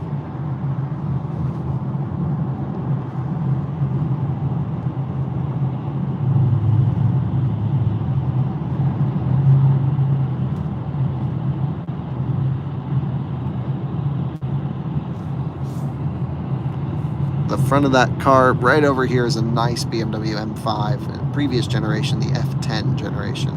We actually need to jump in the left lane here, so excuse me everyone, we are scooching over. Thank you very much. Sometimes you just got to bring out the New York driving style to get through.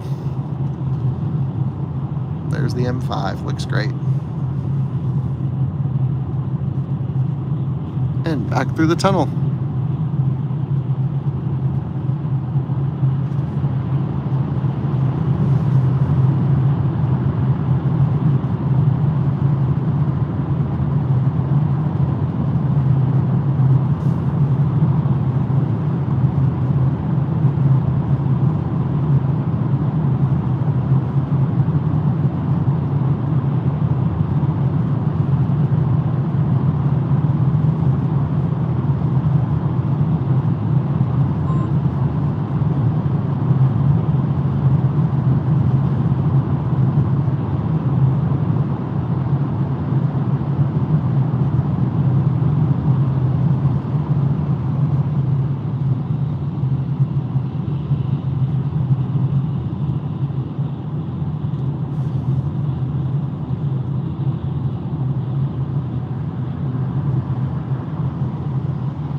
The Swedish people seem really nice about letting other cars in. But it's no problem. There's always a way in. Model 3 coming up for the pass here. Very nice. Dual motor, aero caps removed. Nice early XC90 with the quad exhaust. Hell yeah, that's awesome. Oh, a brown V90 plug-in hybrid. Oh my goodness, that is the car. So nice.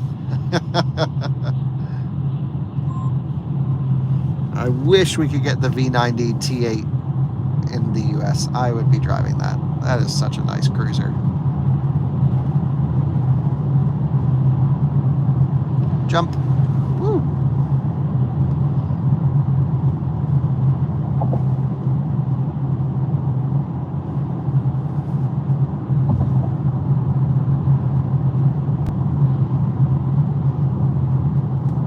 So many chargers in the parking lots around here.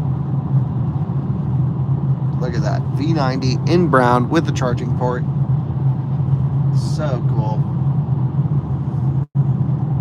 Of course, a very pretty woman driving it. Welcome to Sweden.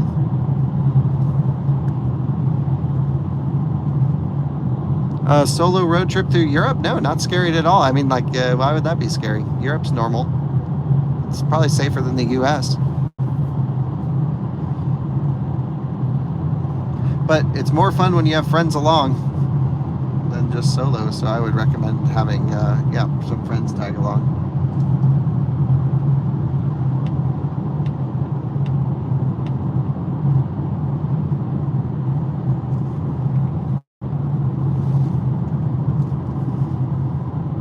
They got these big heaves in the road. I don't understand what that's all about. It's pretty funny, though.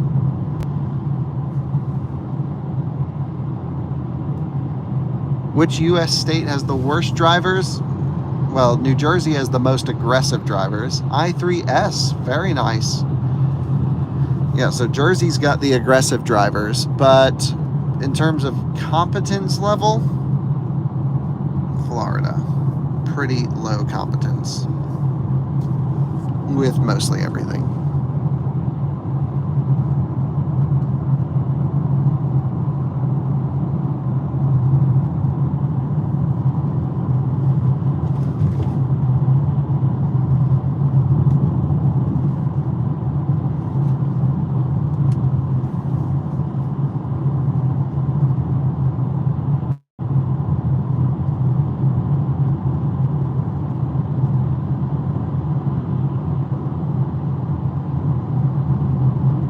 Mustang.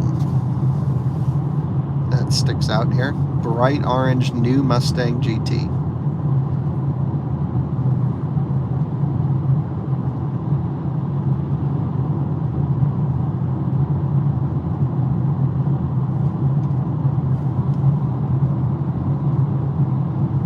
Hey Petra, thanks so much. Welcome to Europe. Enjoy a Starbucks on the road. Greetings from the Netherlands.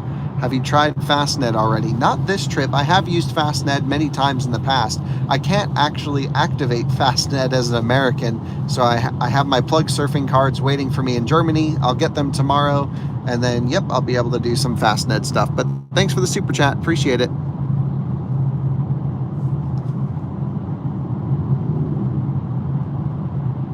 No, Tom's not a bad driver. Tom's an aggressive driver, but yeah, he rips. Tom drives faster than I do, I think. I really don't drive that fast. I just cruise. When I'm on a racetrack, sure, I'll go fast, but interesting. Here's an ABB building.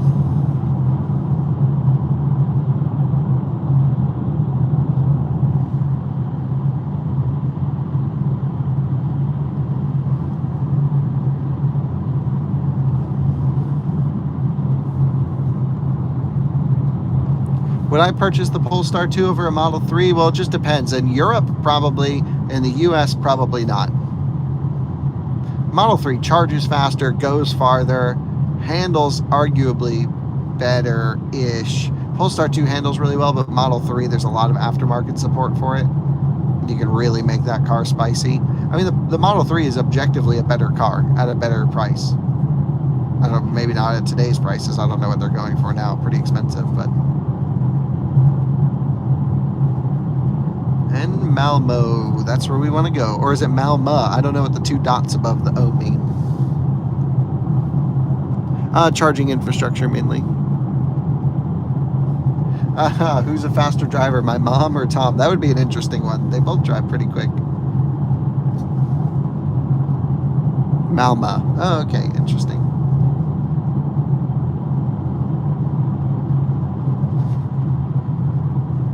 I heard it's the 3rd largest city in Sweden, and it's growing exponentially.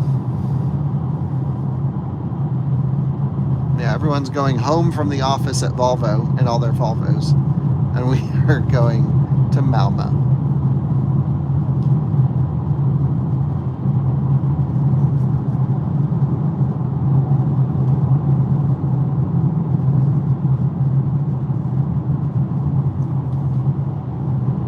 Pilot assist, got really confused around that corner. Ooh, silver Model S performance with the spoiler. That looks good.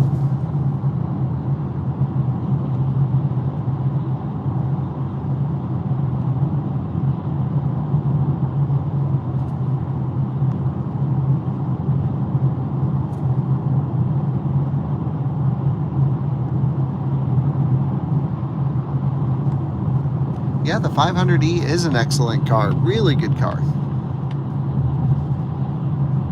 Not going to meet Bjorn this trip. I haven't reached out, but I'm actually heading back to Copenhagen and then down to Germany.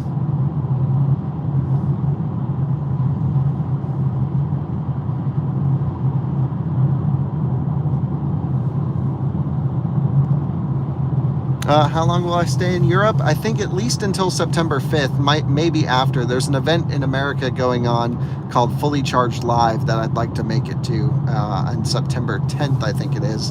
And so I think I'll head back for that. Not much on the agenda this trip, just a lot of like back-end work stuff, not so much front-end video filming. But I think, yeah, just filming things as they pop up. For example, this Polestar trip, totally impromptu. Didn't even know I was going to do this when I woke up this morning.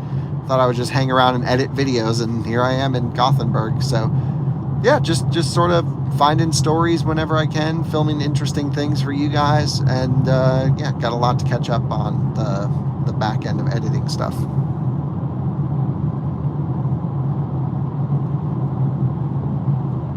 Yeah, my dad had a silver on white Model 3 performance, and that was like the perfect car in my opinion.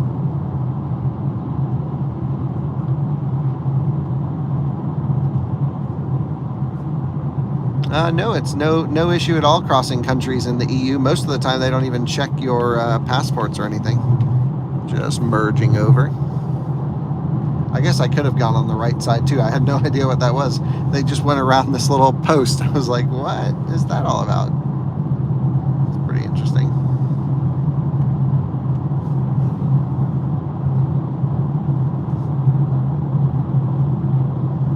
In the US, most states make it legal for you to stay in the right lane. And here, technically, we're in the right lane because we're taking this left exit up ahead.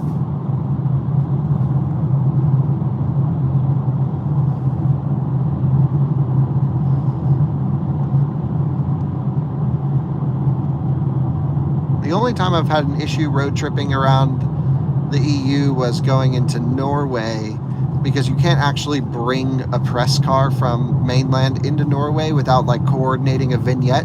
So I had to leave the Taycan in Sweden and take a bus to Norway and then pick up another car. And then we had the US COVID vaccinations were printed on those cards. They weren't digital like all of Europe, and they didn't know how to read our COVID stuff. And so it was a little bit of just like had to massage the situation. And then it turned out that the border guard at Norway was a viewer. One of the guy's colleagues, he's like, oh, I watched this guy on YouTube, just let him in. And then we went in. I'm like, great, well, that worked. Genuine story.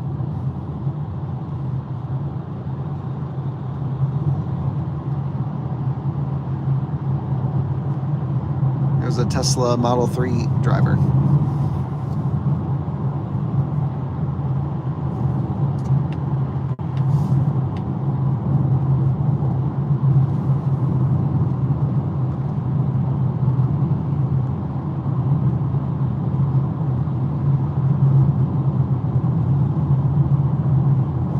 Rivian or Tesla, well, they're just so different. You got to have both. A nice Volvo wagon going for the pass.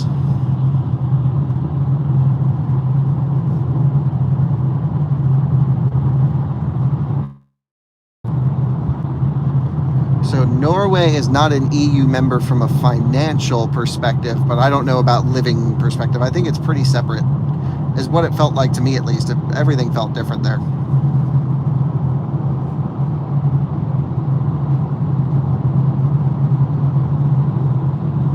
Yeah, that was like the only time a viewer really, like, we're like, wow, glad we did this job. I mean, I'm sure they would have let us in regardless, but the dude was like, ah, these guys are fine, let them in.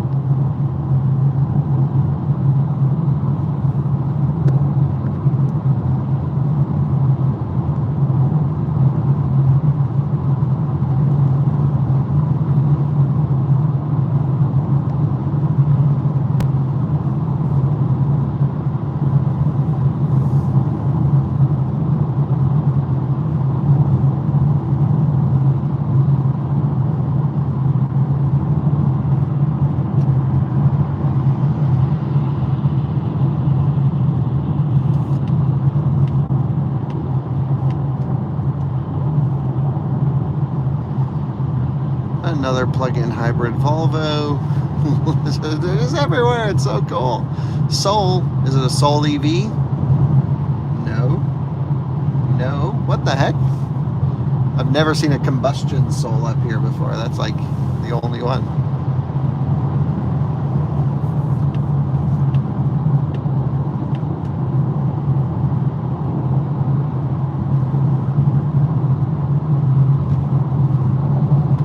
No, I haven't seen the video from Kim Java that she cracked her glass roof on the Rivian.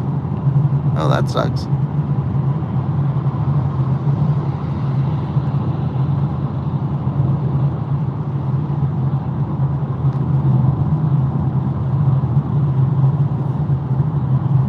That video going into Norway was filmed, by the way. That was one of our Taycan road trips last year in September. It was a year ago.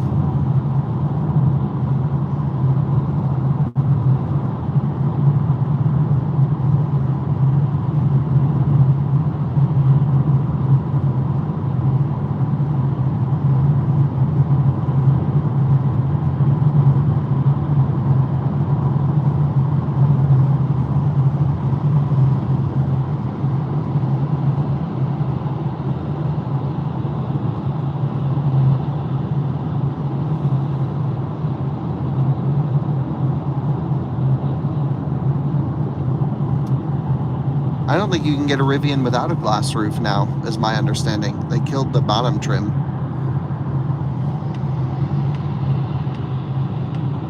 Stinger GT, that's a pretty fast car for around here.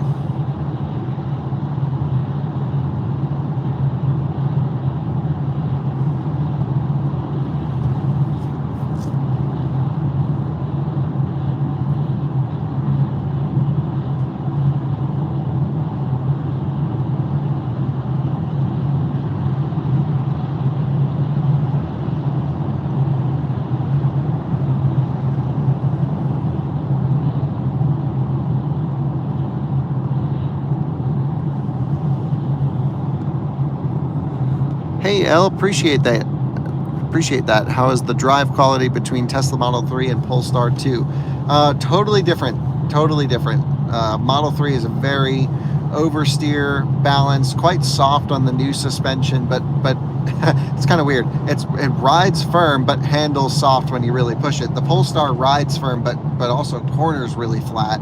And especially if you get the performance pack, it's just an absolute real quick car out there. I have a new friend who tracks his Polestar 2 at our local track in Colorado, and he shreds this thing. It's got great thermal management, although we did overheat it earlier today.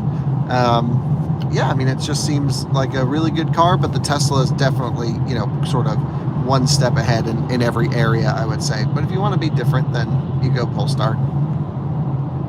My Range Rover is not really alive. It needs to go back in for service for a new heater core, and we're going to rebuild the entire engine while it's in there. In Europe, you can service a Polestar at Volvo, but not in the US. It's against dealer regulations.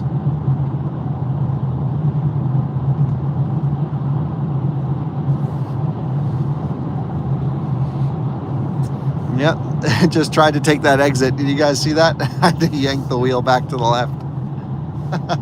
Pilot assist loves taking exits. You would think it would work so much better here in Sweden, but it just doesn't. Yeah, I think the interior will actually be quite salvageable. Let's hope at least.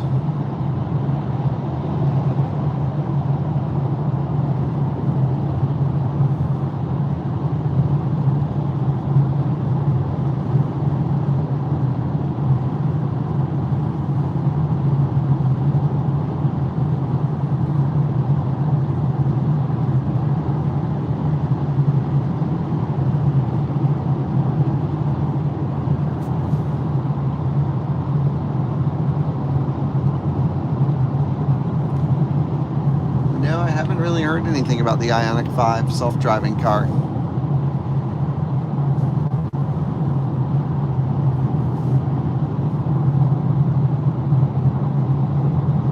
Yeah, new Polestar 3, I haven't fallen in love with it. I like the Polestar Roadster thing. That to me is that's the jam.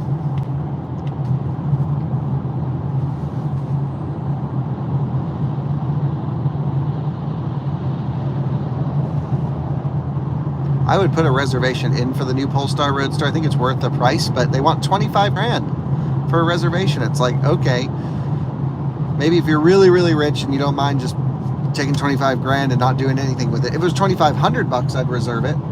But 25 grand is like a lot of money to give as an interest-free loan.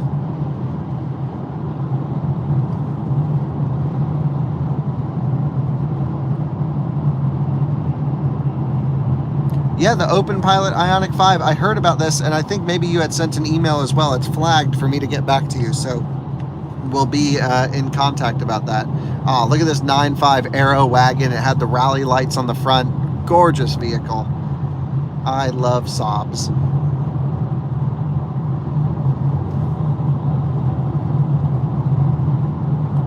Yeah, same as Tesla Roadster, 25 grand to reserve it. And like, so I get it. They just want the money, but like, and they want serious people, but I would seriously be interested in it. It's very expensive, no question. But I mean, so is the Plaid. I just spent 150 grand on that. This would be a little bit more, and it's a really cool convertible sports car that looks amazing. I would obviously swap the Plaid for that, but yeah, just no chance with a $25,000 reservation. But there's plenty of rich people in the world that can do that.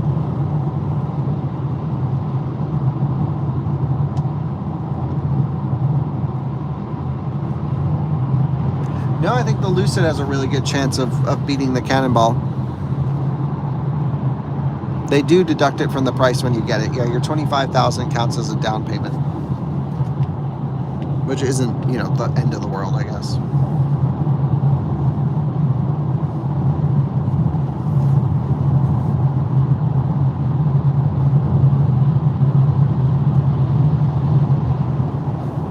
And now they're renting Polestar 1s at Hertz, which is just kind of hurtful to me.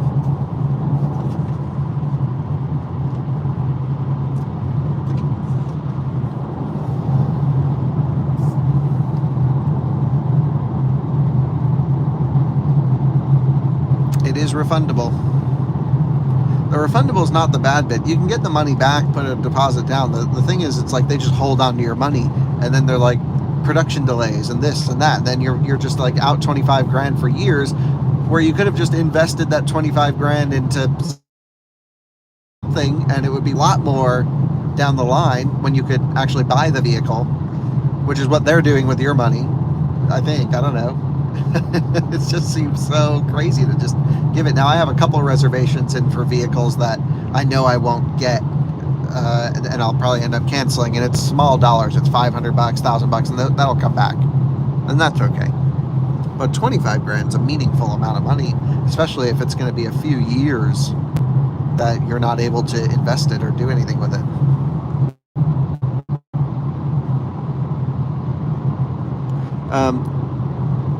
Yeah, Polestar 2 at Hertz, no problem. Polestar 1's like a special car. Don't make that a freaking rental vehicle. It just ruins it to me. It's not good. But, oh well.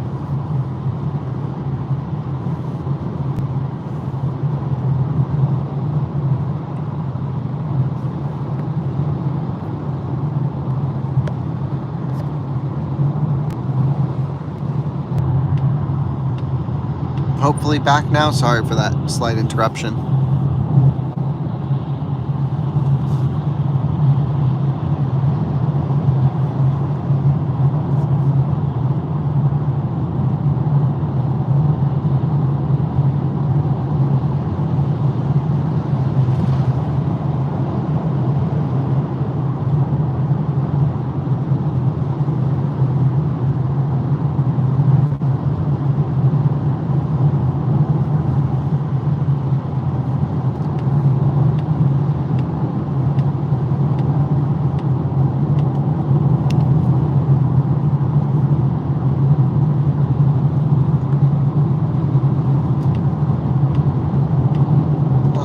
Guy was just slowing down and then speeding up. But choose your speed, buddy.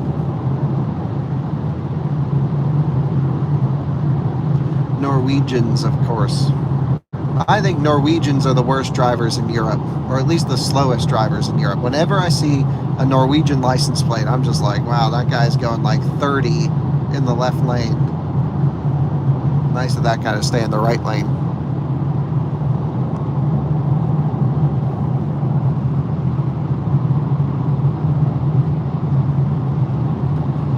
Yeah, I'll be at Fully Charged Live in San Diego, I'm pretty sure. Not 100%, but if you're there, if you see me, say hey.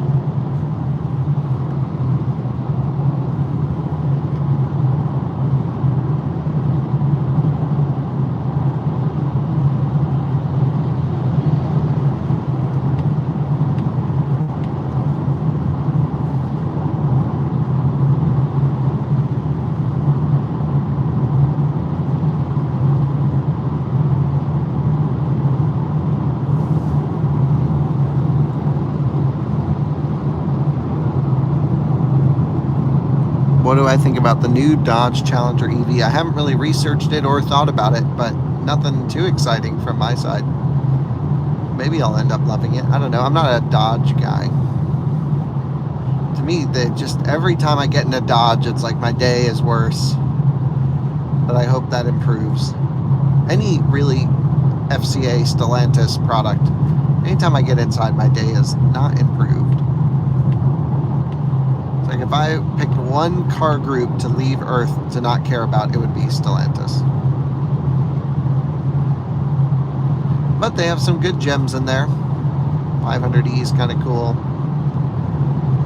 TRX is awesome as a truck. 700 horsepower. They do some cool stuff.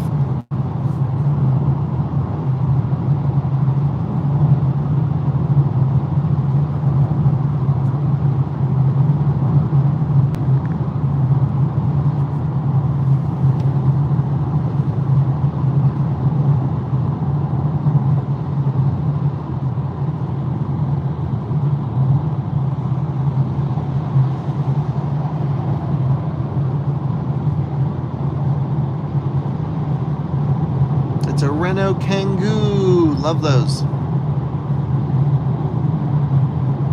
Wind farm off to the left. Is there a worse EV out there than MX-30? Oof, that's a pretty bad one. Maybe we should do a video on the hunt for a worse EV than the MX-30.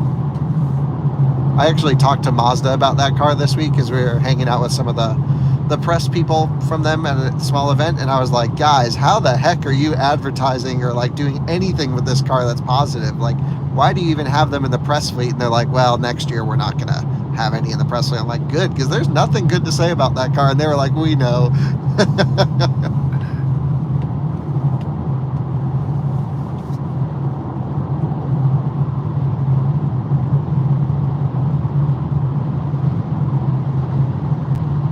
Yeah, it's a good car if you charge at home and don't need real range, but why is it so expensive at that point? An ID4 is 37,000, can fast charge, drives better with rear-wheel drive, way more space. It's just like the MX-30 makes no sense. Where are you in Sweden? South of Gothenburg, heading to wherever that Ionity station is south of Gothenburg. I forget the name. Starts with a V. I'm 25 kilometers away from there. Passing some wood. Nice. Swedish logging truck. So much cooler than American logging trucks. They got all the lights on it too, which is awesome. All the rally lights.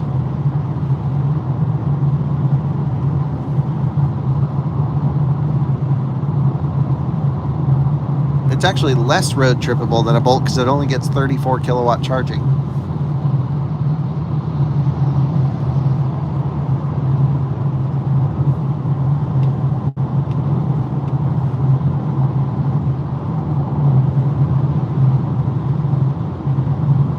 Yeah, Varberg, 10 minutes. That's where we're going.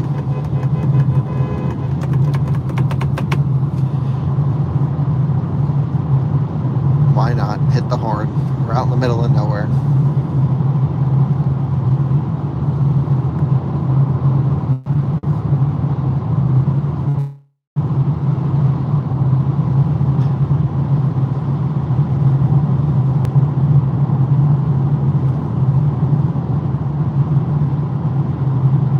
Yeah, maybe if you guys are watching Bjorn's live stream, I think I saw he was live streaming, let him know that Kyle's up this way and we should do a little collaboration at some point. I might go up to Norway next week. And I do a lot with Chris Rifa in Norway as well. Chris is a good friend. I've actually been a fan of his channel before I was a YouTuber. Back when he was doing just Volvo stuff, because I'm a Volvo nerd. And I would watch every Chris Rifa video. Now we're like great friends. It's just amazing.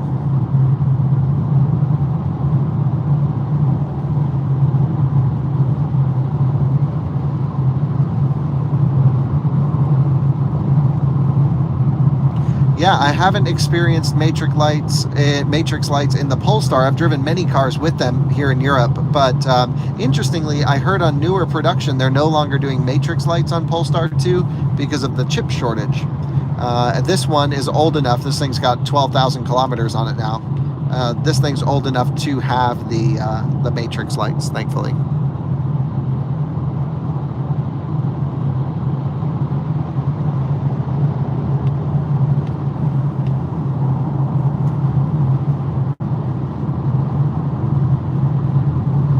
Just a beautiful drive as we head to Varberg to plug in at the charger. We're predicting a 18% arrival, plenty of extra juice, sort of as planned, and it has just been the perfect day, perfect scenery. And the Polestar, you know what, after experiencing it here in the motherland, although it's built in China, don't tell anyone, after experiencing it here in the motherland, I've really come to like this car. And this is the right place for it. It fits in. And sometimes just going back to where a car was engineered and sort of designed really helps understand why the car is the way it is. And it looks right at home driving around Gothenburg. I really do enjoy it. As the van goes for the pass. That's the Peugeot Rifter. Nice.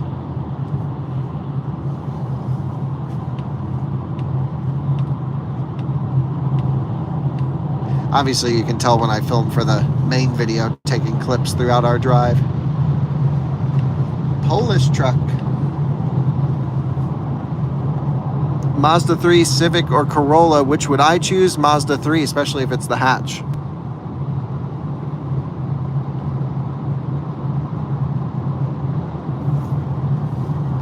Yeah, don't like Corolla really much. The Civic, the new Civic, is amazing. Really good car.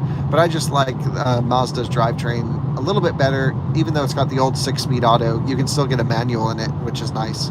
Which you can in the Civic if it's an SI, which I just drove the other day, actually, and was really not into that car at all. I get it, but it just is like, man, EVs have you so spoiled. You drive like the most basic EV and it still moves and gets out of its way. And this is like the sporty Civic, and it didn't go anywhere, and it just sounded like a tin can every time you revved it out. Just not for me.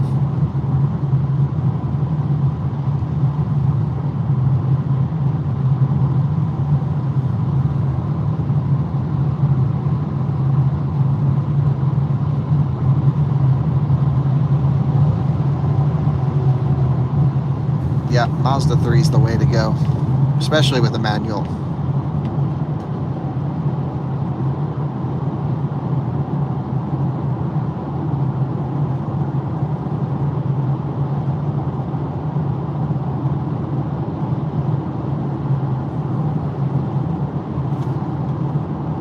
The one thing I do kind of wish about the Polestar, though, is that it had mechanically, or I should say electrically adjustable suspension. I do love the massive adjustment that the mechanical dampers give you on the Öhlins stuff, but it is kind of annoying having to jack the car up every time you want to change it. For someone who's as particular as I am about vehicle setup and likes to change all the time, this thing's just going to be up in the air every day.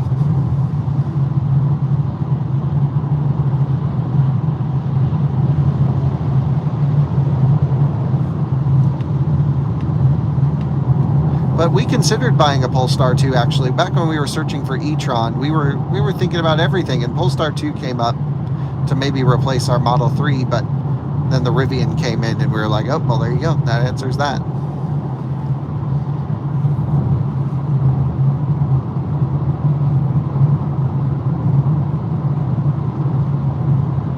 Ride quality with the performance pack's pretty stiff, but you can back them all down to comfort, and it's really not too bad.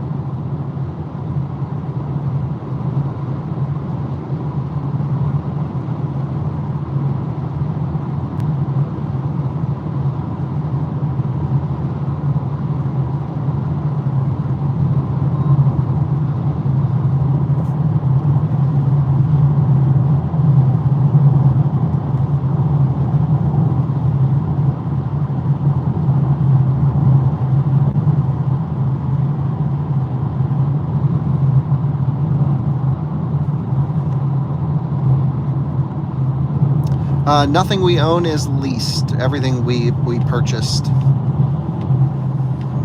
We just drive too much for leases. Plus, at least in this market, it didn't make sense to lease. And honestly, when I have a car, I kind of think we're going to just start keeping stuff.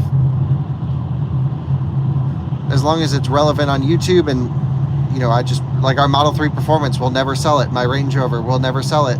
Our Rivian, maybe never sell it. I don't know. Big power even at 20% though. See this thing rip past that truck? As soon as you hit about 15 or 14% state of charge, this thing falls on its face in terms of power loss. But other than that, it's fast.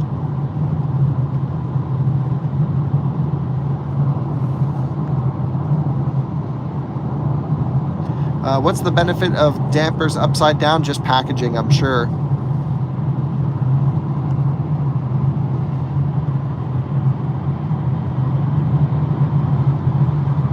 They're only upside down in the front, if I remember correctly. Cool bridge, or tunnel, excuse me.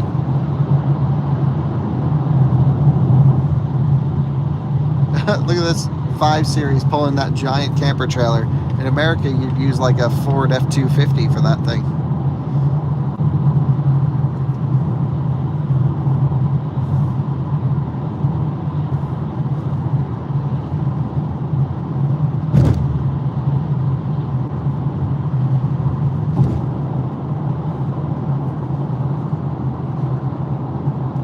Nope, not nearly as good as Model 3 or Y from a sound system perspective in the Polestar 2. It's good, but it just lacks the power. So for easy listening, it's fine. It just needs like, it almost sounds like they used like weight-saving speakers. Like they need some more depth to them, and the bass needs more air to move. So everything just feels choked.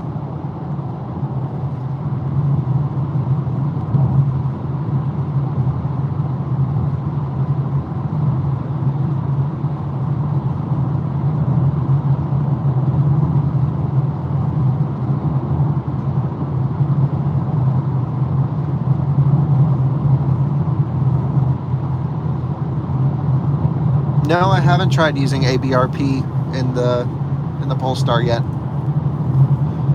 This was a relatively short round trip. I mean, going Copenhagen to Gothenburg is a very simple, I think people do this all the time.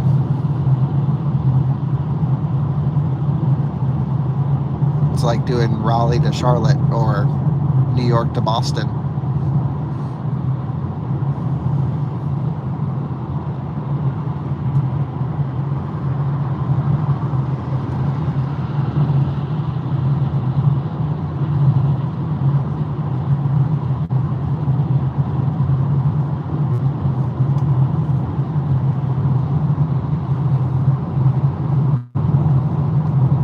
Yeah, I agree.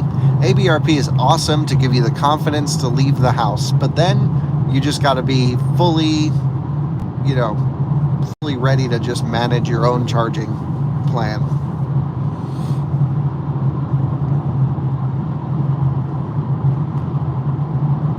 Yeah, we actually have some BYD stuff in the US that they've brought over that they've invited us to drive, and yeah, thinking about maybe the best way to get in them. They're asking for an NDA for us to sign in order to drive and even have a conversation with them, and I really have to read through it word by word, but I've never experienced anything like that before, and I'm like, well, this is what it's like working with the Chinese automakers. But honestly, if there's anything in there that they're like, we have to review your stuff before you post it or anything like that, we're just not going to drive one of their cars.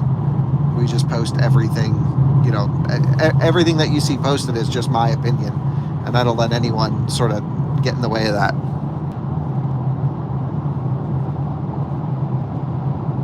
The best sound system in the car?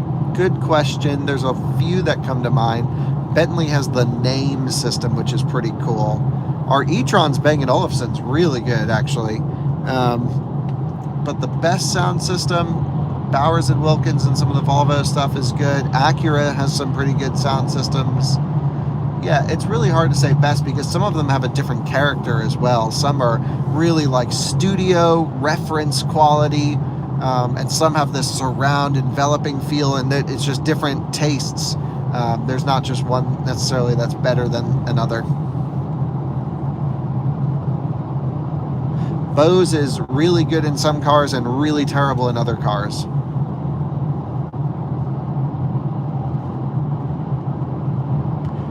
Just driving from Copenhagen to Gothenburg. We went there, turned around, and now we're heading back. So round trip, Gothenburg and back, and now we're pulling off for a charging stop.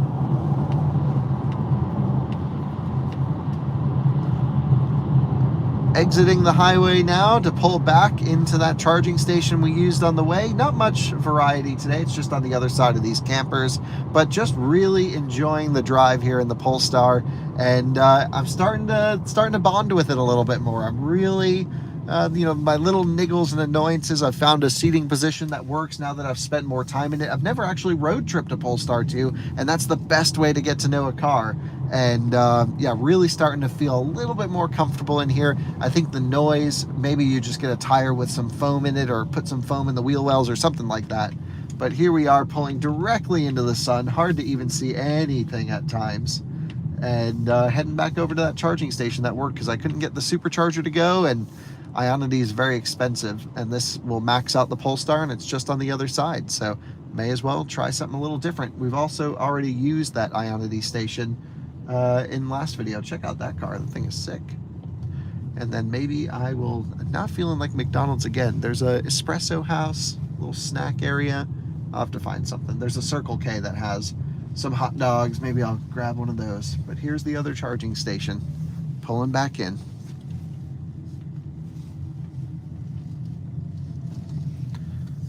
And we will use the charger on the far end because it's in the shade. Wow, that sun is crazy.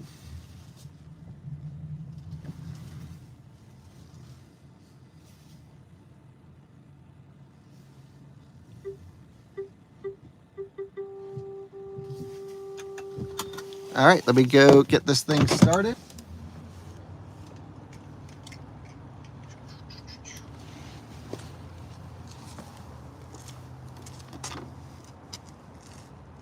So to start the charging session, we're just going to open up the charging flap.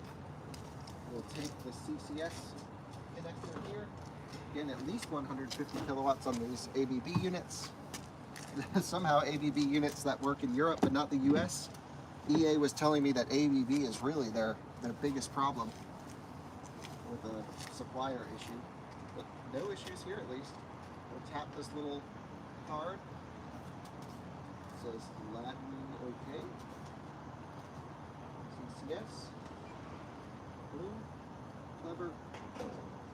There we go. And juicing. Nice. Contactors clicked.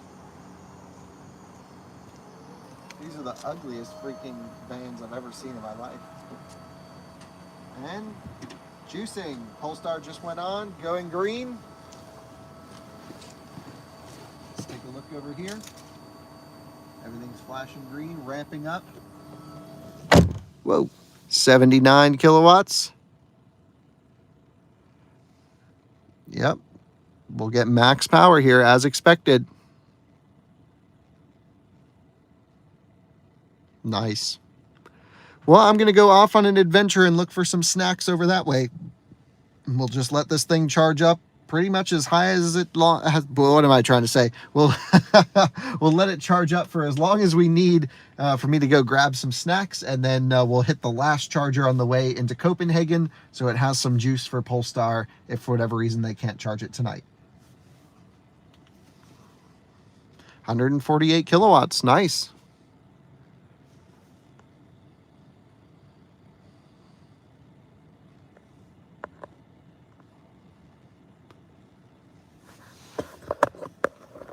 All right, guys, there you go. Sort of already tapering off of max, though. Interesting.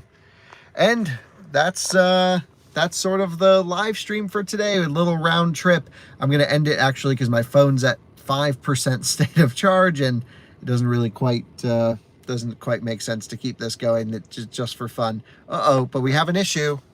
What's going on here? We're down to 50 kilowatts, 40, 45, 43 kilowatts, 42, 41. What? No, go the other way. What is going on? 37 kilowatts. We see this issue in the US as well. Do they have the same temperature issues in the connectors? Oh man, what the heck? Still at 37 kilowatts. Let's see what the charger, if that says anything. 36 kilowatts. It's the new software because it shows kilowatts right here. 35. Yep, cable cooling fault. I totally agree. Same issue as we have in America. How about that? So since no one's here, do you think I should just grab this one and plug it in? No, I should move the car. Okay. This is stupid. 35 kilowatts. I gotta film it for the main channel. Hold on. Always gotta film. Grab this thing. Come on, ABB, or in this case, whoever makes the cable. It's an HS situation. I can never remember the name. Oh, someone had issues on this charger before. Interesting. Yep, I'm going to move. I'm just filming on this thing here. And now you join me a little bit into the charging session. We're about 2 minutes and 50 seconds, and we peaked at 150 kilowatts, and now we're at 35. What the heck? So, yep, someone actually on the live stream here mentioned that they've been to this charger before and had issues, and I'm pretty sure this is the same issue we have in America, which is a cable temperature sensor that goes bad and limits the maximum charging rate that you can go. So, you know, not in Europe, I would say in general, charging is a lot more seamless, but hey, there are still issues like we have in the US. So it's not perfect really anywhere, but look at this. Now we're actually ramping up to 48 kilowatts. That's very interesting. It's kind of fun to see what it does, to be honest. I don't really understand why it's doing all of this. Let's see what the Polestar says. The funny thing is, it's like, oh, it says 35 kilowatts on the Polestar, so it might have gone back down. Could also, it's not running that much air conditioning, I'll tell you that much. What I'm going to do is just move over to the other unit that we used earlier and plug in. Yeah, and now we're back down to 33 kilowatts on the unit. So, yep, limits to around 100 amps. I would agree with one of our live stream viewers here. So, yep, let's move the Polestar over a couple stalls. We've done this a few times before, haven't we? Okay. So, typical.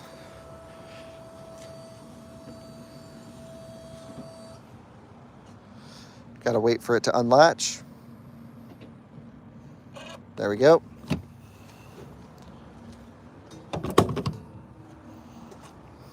This is just total BS when this stuff happens. Like, come on. Don't understand why charging has to suck. Because this is the experience everyone loves to have. We'll just use the same unit we used last time, which ripped. Into reverse. Backing in.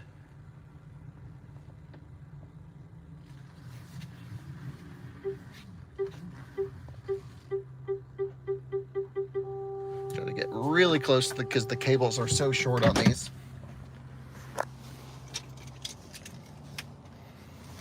All right, let's do it.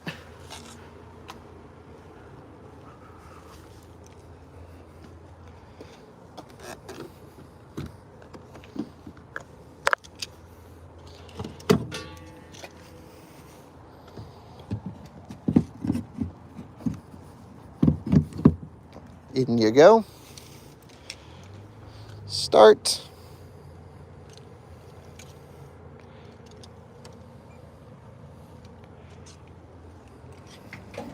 Lots of clunking happening.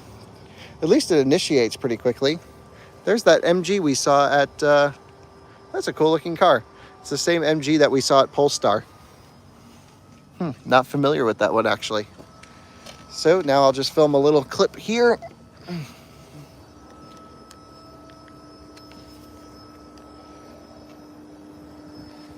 And now we are on the charger over here. Here comes a cool looking MG, same thing we saw at Polestar backing in. Maybe it's the same one, I don't know. And look at this, as expected, 150 kilowatts. That's what we were looking for. So everything the Polestar can take right there.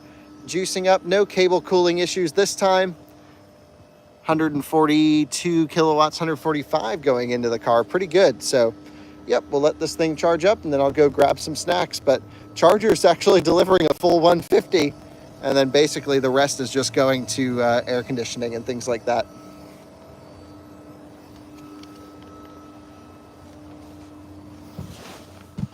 Cool. Well, guys, now my phone's really dying. So, yeah, these guys definitely are doing some testing because they have a car full of tires on this thing. And they're trying to get it charging. All right, well, I'm going to run and get some snacks, but can't thank you enough for joining the live stream. We're pegged at 150 kilowatts, as you can see right here. So this thing definitely, I think it has room to do even more, to be honest. It's only 366 amps. Imagine if this thing could do 500 amps, it'd be awesome. But yeah, can't thank you enough for watching another Out of Spec live stream. That was super fun. Thanks for making the time go by. See you on another video soon. Bye.